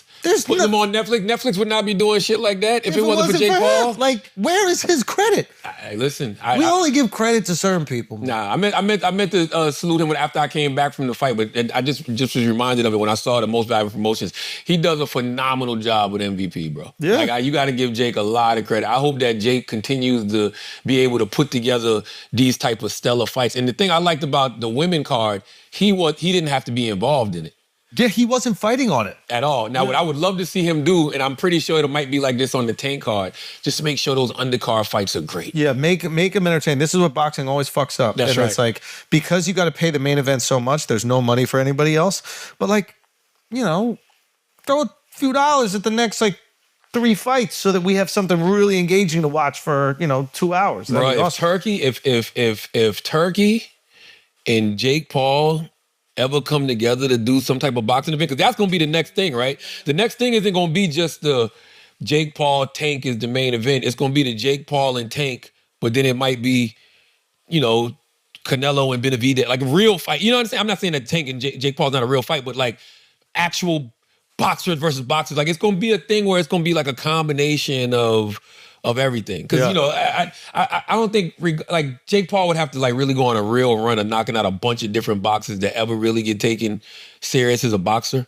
I think he's serious now. I think he's still more of a spectacle. No, it is spectacle. Mm-hmm. Without a doubt. But boxing at its highest has always been spectacle, right? It's like one of the biggest fights ever is Floyd versus Conor McGregor. Yeah, you know. yeah, So yeah, it's like, but I think he's taken serious in that you can't just be someone who's never like you have even boxers. Like, because of the weight advantage, I don't love the tank fight because of the weight advantage, personally, and also the big gloves. So I think they were wearing 12-ounce gloves. And I think that maybe they brought it back down to 10. But, like... Jake Paul Canelo would have been good. That, to me... Because to me, it's like, okay, Jake, now you really... And also, Canelo just lost. Testing yourself. So now we believe that it might be possible. Yeah. No, I mean, listen, it's interesting. I just wanted to salute to Jake, salute to MVP. Let's pay some. Oh, yo, Mayor Adams. You know, Mayor Adams did to us what he did to y'all on Flagrant. What did he do? Remember when he came on Flagrant? And he said, "I'm definitely running as a Democrat." The next day, he told you, "I'm definitely running as a Democrat. I'm not gonna be independent." But next day he became independent. He did the exact same thing to us, yo. Came to Breakfast Club on a Thursday. The first question out the gate. Everybody said you dropping out the race, Mayor Adams. What's up? I asked him that question about 5 or 6 different ways. What did he say? He was like, my answer's going to be the same every time. We're staying in this race, blah, blah, blah. 3 days later on a Sunday, he drops out the goddamn race. What'd they promise him? He's hosting the comedy festival. What are you talking about? No, for real. They had this going to be ambassador to Saudi Arabia. He might be the promoter on this comedy festival. He's going to have a hookah lounge over there, man.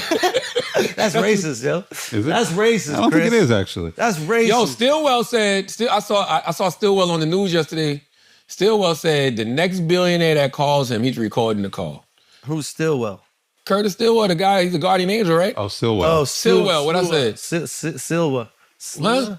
Raya Stillwell. Sliwa. What's his name? Sliwa. Curtis Sliwa. Curtis Sliwa. Yeah. Curtis Sliwa said the next billionaire that calls him and offers him millions to drop out, he's recording the call. Yeah. He said they're offering him millions. That's the thing. You can't do that. Out. He's a principled guy. Like, this is a different dude. So, like, you're better off not trying to bribe him. You know, you're better off not trying to bribe him. I don't think Cuomo can do it, man. I don't think Cuomo can do it. You don't think he beat Mamdani? No, because he's not offering anything. Like, stability would be the argument. Yeah, but like, to whom? Like, Chris, I don't know if you rent in the city. Do you rent in the city? I do. Okay. Do you have rent control? No. They said Mamdani can't freeze the rent. No. Well, I think he can do a freeze. I don't think that he can do like a temporary freeze. But like, it doesn't matter. The cost of living, and I'm someone who has money. Yeah, it's outrageous. The cost of living in this city is fucking unbelievable. I think about it every day. Trust me. Bro, I'm literally, and I was talking to a friend of mine, but because like, if you have like a family, like you need like 3 bedrooms or something like that. You can't go anywhere. You can't move. Bro, there's no possibilities for anything. It's just, dude, you're stuck. And here's the thing, especially if it's like, if we're talking about 3 or 4 bedrooms or something like that, right? I'll forget about it. During COVID, anybody who had money bought a place because the loans were at 2%, the mortgage rates, right? So you're getting a place for free. Right. Okay? You're basically getting a place for free.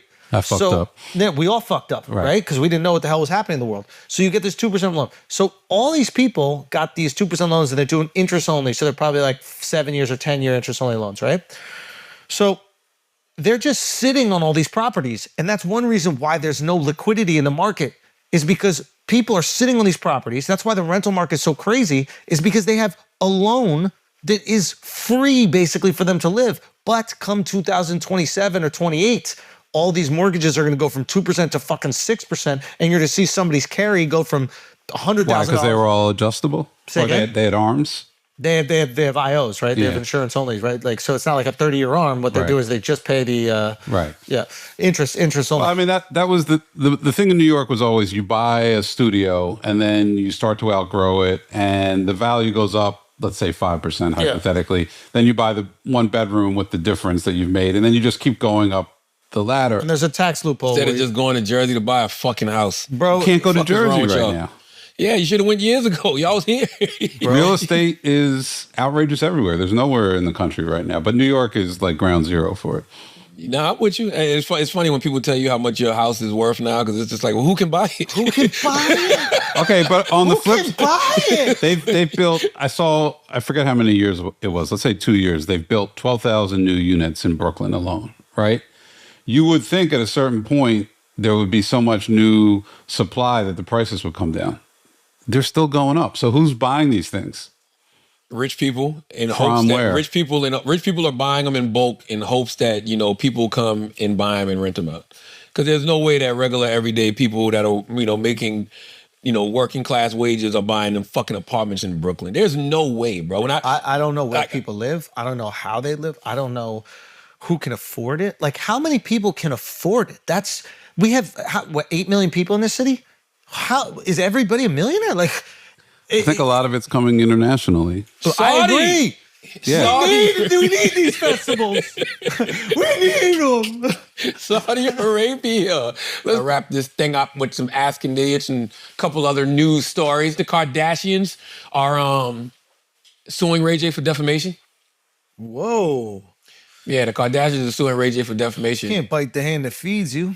Well, the reason I brought it up is because, last week, Ray J said that he was working with, let me read the headline. Yeah, Kim Kardashian and Kris Jenner sue Ray J for defamation, accuse him of reckless disregard for the truth. Yes, Alex Spiro, the attorney for Kardashian and Jenner, tell People in a statement that Ray J's allegations left him no choice but to file a lawsuit. And the allegation was Ray J regarding claims he made about them allegedly being under investigation for racketeering. Now, let me tell you the difference between radio, television, podcasting, streaming, and everything else. Ray J said this, I believe, I think he alluded to it on the TMZ's Tubi documentary, United States versus Sean Combs. And go back to that, Chris. I had the line right there. He said, if you told me the Kardashians was being charged with racketeering, I might believe it. That's what he said. And then I think there was another scream that came out lately where he said he was working with the FBI on a RICO against the Kardashians. Listen, I don't know what's true and what's not true. I just know that when you say things, you got to prove it. Mm-hmm. You can't just be talking nowadays. And I don't know why people don't realize that yet. That is why I love growing up in the radio world, because of FCC rules and regulations. I know that I can't just be saying things. We reported that story last week and got a legal letter. Whoa. From Alex Spiro. We report, all we did was report what Ray J was alleging. Oh, wow. No sides taking, no nothing. We just reported it. Right? I actually said during the report, we got to stop throwing the word RICO around so loosely. Everything can't be labeled a RICO, because that's what they do nowadays. Everything, that's a RICO, everything can't be a RICO. And we got a legal letter basically saying, like, this isn't true. And we're the Breakfast Club. We're not supposed to amplify that. So you can be, a YouTuber, a podcaster, and say these things, and you may get away with it for a while, until somebody gets on your motherfucking bumper or you get on the person's radar and they be like, oh yeah, let's sue them. You see what's happening with Candace Owens? What's happening? Well, she got sued by the people in France, right? Are they following through with that? Hell yeah, they following through with that, right? And you've heard stories of podcasters. Cardi B got awarded a YouTuber $4 million, because of defamation. Yeah. So my point is, man, this is the difference between being a radio personality and just one of these people with talking on the internet, a platform, talking on the internet, or talking on a podcast, who don't understand the rules and regulations. By the way, this shit can still happen to us. Mm-hmm. You know what I mean? But it probably is more than likely to happen to us because of the magnitude of the show. But nowadays, because you got people who are like a Ray J, who's a celebrity, who when they say something, that shit really, really travels, you're going to end up in situations like this. Wow. And so now you got to fight the Kardashians in a defamation lawsuit. Now you got to hire an attorney. You know what I'm saying? And maybe he does have some proof of what he's alleging. I don't know. I'm just simply saying, if you're going to make let me say what I'm saying. If you're Ray J and you're going to make an allegation like that, you got to come with it. You can't flirt with it. This ain't no jab. You gotta prove it. You got to go. You got to come like, hey, I'm doing X, Y, and Z, and these are the reasons why. You can't even wait on it. Yeah. Because they didn't wait. Yeah. They let Ray J say what he said. They're like, we're not waiting on nothing. Bomb him. Wow. Bomb him. Maybe they're doing that to send a message, too, like to anybody else who tries. I mean, sometimes you got to do that. If people are making, those kind of allegations, here's the thing. Some people got time. Yeah. And some people got a whole lot of money to spend. Yeah. Most of the time it just comes down to time. It's like, yo, you really want to sue this person for some shit that's not impacting you in no way, shape, or form? But what's happening now is that a lot of these things are impacting folks. There's actual real world consequences for these rumors that people are just, throwing out there. Because to the point we were making earlier about things being so fragmented, folks just never know. You hear something online, you don't know if it's real now. Well, damn, I heard this online about said individual. I don't know if it's true or not. Maybe we should just stay away, or maybe just wait and see what that is, right? You understand what I'm saying? 100%. Yeah. So I get why they would do it. Interesting. I get why they would do it, because you can say anything nowadays. Let's do some Asking Idiots, man. Let's do it. And get the fuck out of here. I'm really happy to see you, man. Man, I'm happy to see you. I'm not even joking, bro. I really, really missed you. I missed you, bro. I'm not even exaggerating. Tell me. This is great to hear. I love hearing this. I just did, man. There was so much good shit going on. I know. I'm like, God, damn. It's cool to talk about it with other people, but it's different with us. Yeah, it's a different energy, man. And there was a lot of shit. A lot of shit. A lot. I feel like we didn't even scratch the surface. Like, I feel like there's still a lot that happens. No, it is. It is. But, I mean, we here. Yeah, we'll get it back. Jojo Biscara says, how does a blind person know when to stop wiping after taking a shit? My God, fantastic question. I thought this about, because it happened once. Like, I was at a comedy show, and I walked into the bathroom, and it was one of those lights that goes off with motion. Oh, man. And I walked in, and the second I walked in, the light came on, and I just heard someone from the stall go, thank God. Because they must have been in there shitting and then have no clue when they were done wiping. Bro, that is the worst feeling in the world. We got one of them shit at iHeart, bro.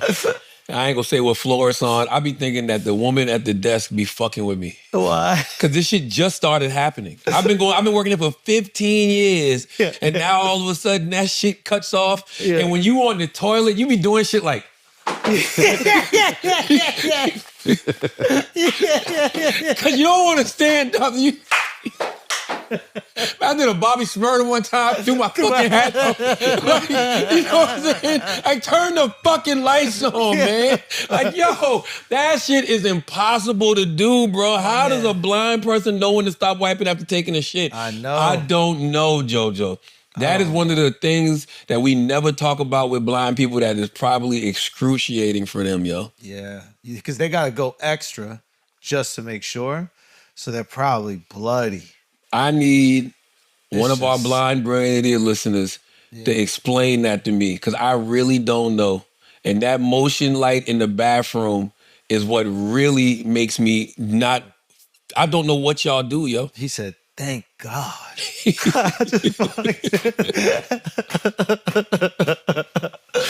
Man, when you in a public restroom, you gotta really watch what you say, yo. I walked into the movie theater bathroom at the AMC to go take a piss, and there was a guy in there taking a shit.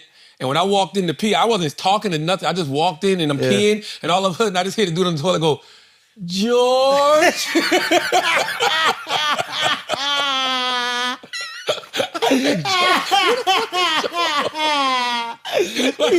You recognize that stream, bro. You recognize that stream. He said, George. And I'm just sitting there like, what a strange thing to say while you shitting. And I didn't answer him. I was like, I refused to answer. I refused this to be like, it's not George. I didn't want to be like, nah. Jesus Christ. Geomad X says, is comedy something that can be taught and learned, or you have to be born with it? Ooh. I think joke writing you can learn, and but I think just being naturally funny is something that you have. It's not you're born with, but you just learn through life. Is natural funny comedy though? No, it's not stand up, but it is if you're naturally funny, you can do stand up. You can turn it into comedy. You can turn it in. Yeah. But there are people who are not naturally funny that can learn how to write jokes. There's a math equation with jokes. I feel like comedy is a business. Ooh. Comedy is a business and it's a skill set. So it's kind of like being a street fighter if you're naturally funny. but then turning that street fighting into actual MMA, boxing or US. MMA. Yeah. That's great. Yeah. How about this? Because I was thinking about this myself the other day. Is being funny a sign of intelligence? Hell yeah. Right? I think with some people, Hell I think yeah. with some people, I think there's some people that are dumb, and that's what makes them funny. I don't think you can be funny if you're truly dumb. It depends, because some people aren't trying to be funny, but they're funny. They're just dumb. A lot of the comedians that I really enjoy are some of the most intellectual, intelligent With people. comedians, they tend to be. I think Chris so. Rock, Yeah. George Carlin, Shows, Dave Chappelle. Like these guys are, when you even just sit and conversate, Marlon Wayne, when you just sit down and have a conversation with Marlon Wayne or Kevin Hart, that's why they give the best interviews. Yeah. Like they're just very smart. Like they are actually smart. And I think that they have a level of intelligence that a lot of politicians wish to have because it is an intelligence that taps into society. Yeah. It's a societal intelligence, yes. Social and emotional To intelligence. observe. Yeah. To observe, To watch exactly. people, To know yeah. what people are feeling, to know what people are going through. Like, that's different to me.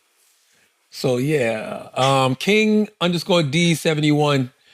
Ooh, did y'all like Marvel Zombies? I thought it was dope. It was incredible. I didn't watch it. What is Marvel Zombies? What is that? It's a new cartoon on it's on Disney Plus. Oh. It's only 4 episodes. Oh, I thought it was incredible, especially that last episode. Fucking bloody, Who is it? bloody ending. Everybody. It's I mean, not everybody, but like a lot of different superheroes. It's just like the zombie apocalypse, and some of the superheroes turn into zombies. Oh, it's fan-fucking-tastic. Oh, wow. It's one of them things like get high. Like I watched it.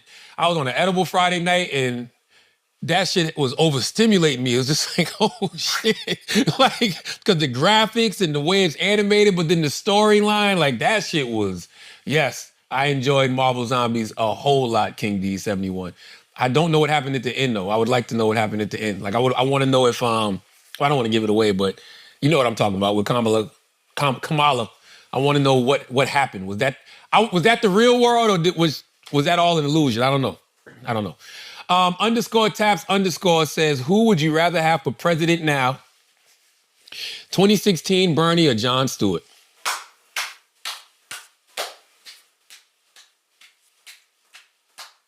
Whoa. Do you mean run for president?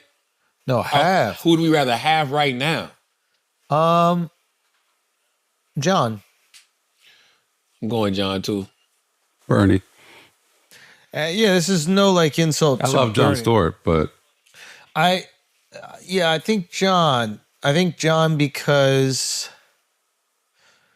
I think John might be a little bit more centrist than Bernie in terms of like Bernie. I love Bernie for this reason, but he is kind of radical on certain things. But he's also a bit of a known quantity where my only concern with Jon Stewart is how much are we projecting onto him? Yeah. That we would want. I think Jon Stewart would look at this and probably say 2016 Bernie. Yeah. I don't know. Yeah, he would definitely call for Bernie. Yeah. But, you know, sometimes you look at people and you see something in them that they may not see in themselves. I don't care what nobody said. Jon Stewart should be in somebody's office. Jon Stewart should be governor of New Jersey or something. Fucking run for president, something, yo. Yeah. Jon Stewart is, because his ideas are so big, you know, the way he's able to communicate with people, the way he's able to build bridges. We've seen him actually get legislation passed with his words.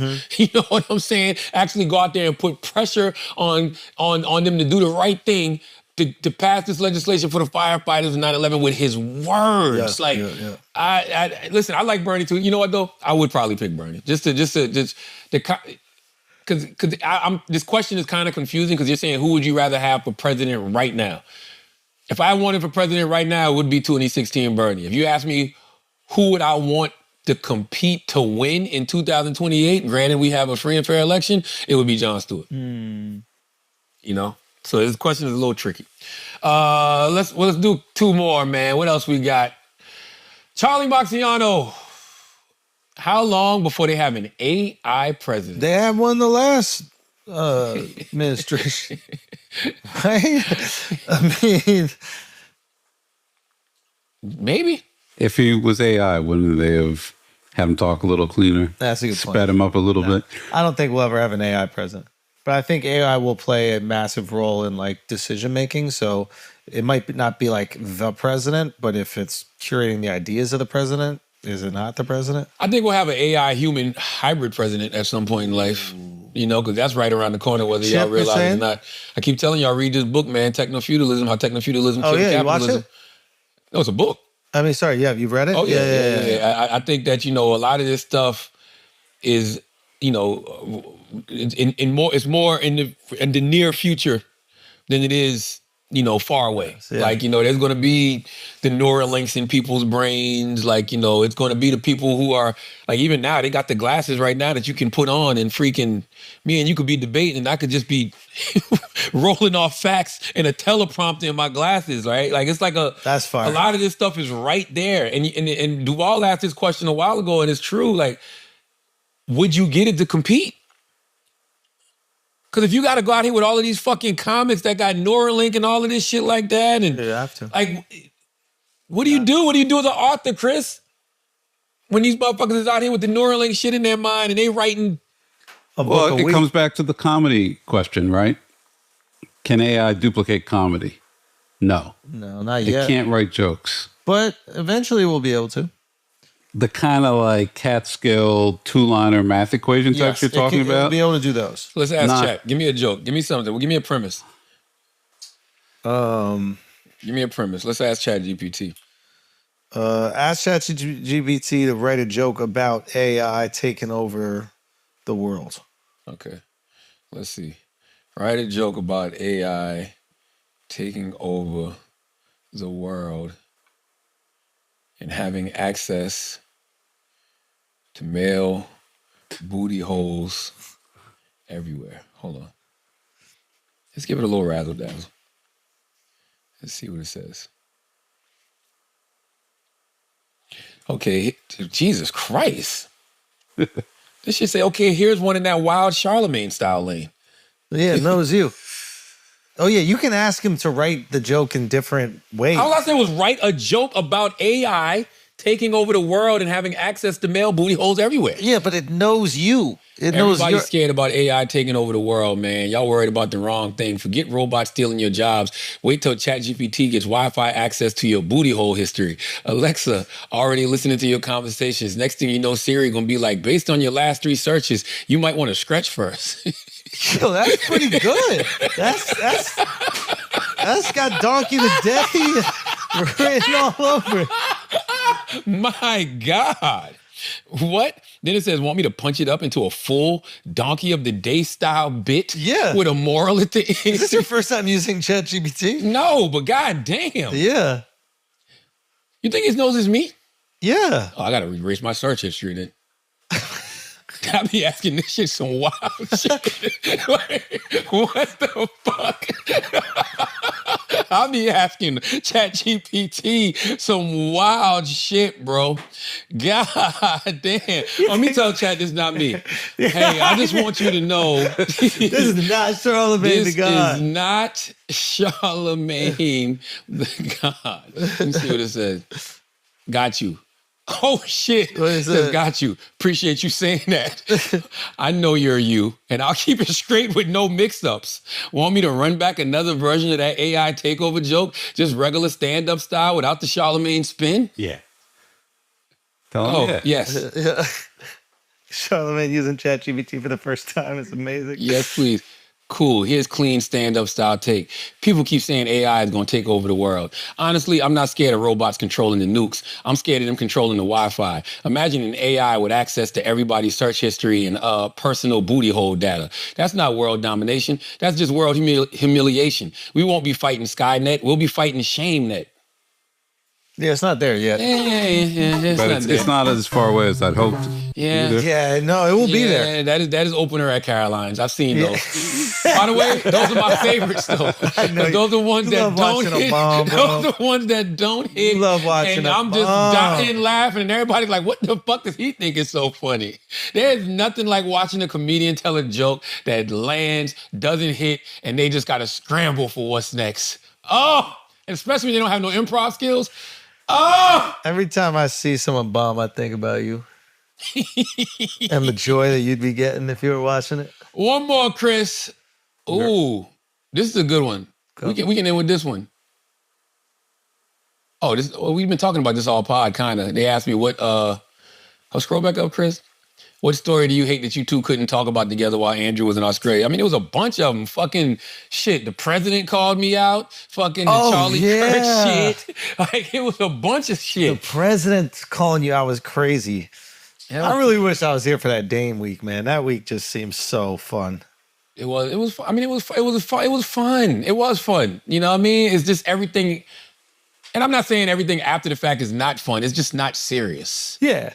You know what I'm saying? And it shouldn't be taken that serious, but it's just like, as serious as he's acting like it is, it's really not that serious, guys. Like, and you know, just to watch everybody, Damon Dash is suing the Breakfast Club. No, he's not. Yeah. No lawsuit has been presented. I'm waiting on the ChatGPT signed by him to come through. I haven't seen it yet, guys. All right, I don't know what to fucking tell you. All right, scroll this one. I want to do this one right here, the nostalgia one. I like the nostalgia one because this is interesting. What happens when nostalgia doesn't work anymore? We're getting close. I hope that doesn't happen until after the Street Fighter movie comes out. Because you need nostalgia to sell the movie. We need a little nostalgia. Yeah. What do you mean when you say it's getting close, Chris? Because I think this is like the first generation that isn't fully creating their own material that then they'll be able to look back on in 20 years. 20 years is generally the cycle for nostalgia, right? Yeah. It's kind of like sampling, right? Like when hip hop, I think I've said this before in the show, but when hip hop started, it was great. They were sampling 50 years worth of material. Then at a certain point, you run out of samples, right? Yeah. But you haven't also been learning how to play the guitar and the bass and drum and making your own music. And I think this generation is kind of in a pattern of reacting to things instead of creating things at the same kind of cadence in the past. What's the nostalgia going to be in 20 years for this moment? Yeah, I think Chris is right. I would say that I don't think there's a time where nostalgia, there's never going to be a time when nostalgia won't work. I guess Kai Cenat would be nostalgia in 20 years. Yes, but when I say there's never going to be a time when nostalgia doesn't work, I think that right now you have people who don't have a respect for history. You know, I don't know why. When I was growing up, it felt like everything, there was a historical context to it. Sure. Everything. I don't know why. It just seems like that growing up. I was thinking about this the other day. Everything had a historical context to it. There was nothing I was learning. There was nothing I wasn't reading that didn't have a historical context. Even so much so that you'd be reading certain things, they'd reference something from history, then you would go read about, you know, said history. That's why I used to love, I still love the Ryan Holiday books, the Robert Greens, because they would, you know, give us these lessons, but it would always be rooted in historical context. And for the moment that we're in right now, there is a lot of historical context to things. Like Chris put me on with the thing you were saying about 1960, about the shift in technology. That I'm like, oh, that is true, right? Like this can't be something new that we're experiencing. But I feel like we do live in an era that doesn't have any respect for history, or they're not looking to history for things. I see that in my kids. And I push it. I push the history. And they don't want it. They're not biting. They live on the surface for the most part. Because, I mean, I think we talked about this when you were gone, Andrew. I got a lot of inspiration from boredom, from not having something right in front of me, from just sitting there and just like thinking about stuff and starting off one place and ending somewhere else. These kids aren't bored. Never. Because they're on their phone, just kind of like taking surface material. And, you know, history is a deep dive, no matter where you're going in history. It's about, you know, maybe they'll go to a Wikipedia page, see the surface, and then back up to social media. And they're not sticking. Deep. And I'm pushing it, I'm promoting it. And also, people don't remember what happened yesterday. Right. Like, everybody is such a prisoner of the moment. Like, there's things that I'll see happening, and I'm like, well, that's not what he said last week, or that's not what that person did a year ago. Like, I can remember things. And it's like when you pull these things back from the past and then show them like, no, this person has a pattern. Like, look at this. And they like, oh my God. I'm like, but that just happened. How do y'all forget that just that quick? So 5 years ago? Oh, forget about it. 10 years ago? Please. Right now. Right. That's what I'm saying. Like, I got a phone call walking over here today. My daughter called me up from college and she's like, I want to ask you about the government shutdown. And then like the 5 seconds she said that, I got so excited. I'm like, oh, she's calling me because she's curious about politics and what it means, and I was going to go into a whole thing. And then she's like, because I'm flying to see my boyfriend this weekend, and I'm worried if the airports aren't going to work. She don't care. Exactly. No. Yo, we forgot that there was a government shutdown in Trump's first term. Yeah. Sure. I mean, they do 35 happen. days. They do happen, to be fair. That's what I'm saying. That's what I'm saying. Like, but the fact that everybody, like, because I'm reading, I'm like, they said this hasn't happened in 15 years. I'm like, did this happen in Trump's first term? Oh, it did happen, right? Maybe I'm lying. They happen from time to time. I mean, knock on wood, they always get resolved. But they say this is the first one in 15 years. But I'm like, didn't it happen in Trump's first term? I feel like let me look. You can guess what I'm about to ask. Yeah. Let me ask ChatGPT. When was the last time the government shut down? When was the last time the government? Yeah, December 20. It should say October 1st, 2025. Prior to that, the last shutdown was from December 22nd, 2018 to January 25th, 2019. 35 days under the Trump administration. So where did that 15-year number come from? Well, this is, I just criticized people for going on Wikipedia, but here we are. 2013 government shutdown. But I'm saying, I don't know, man. But that's what I mean. I read that the last one happened 15 years ago, but this shit happened December 22nd, 2018. Nothing's true. Nothing's false, dude. There is no truth. Well, you can get the truth here, man. Happy to have you back. Happy to be back, brother. Love you, dogs. This has been great. Great to see you, man. As always, if you listen to this podcast, you think we're smart, you think we're intelligent, you think we're brilliant, you're absolutely right. But if you think we're just a couple idiots who don't know shit, you're right too. It's the Brilliant Idiots Podcast. Thank you for listening. Peace.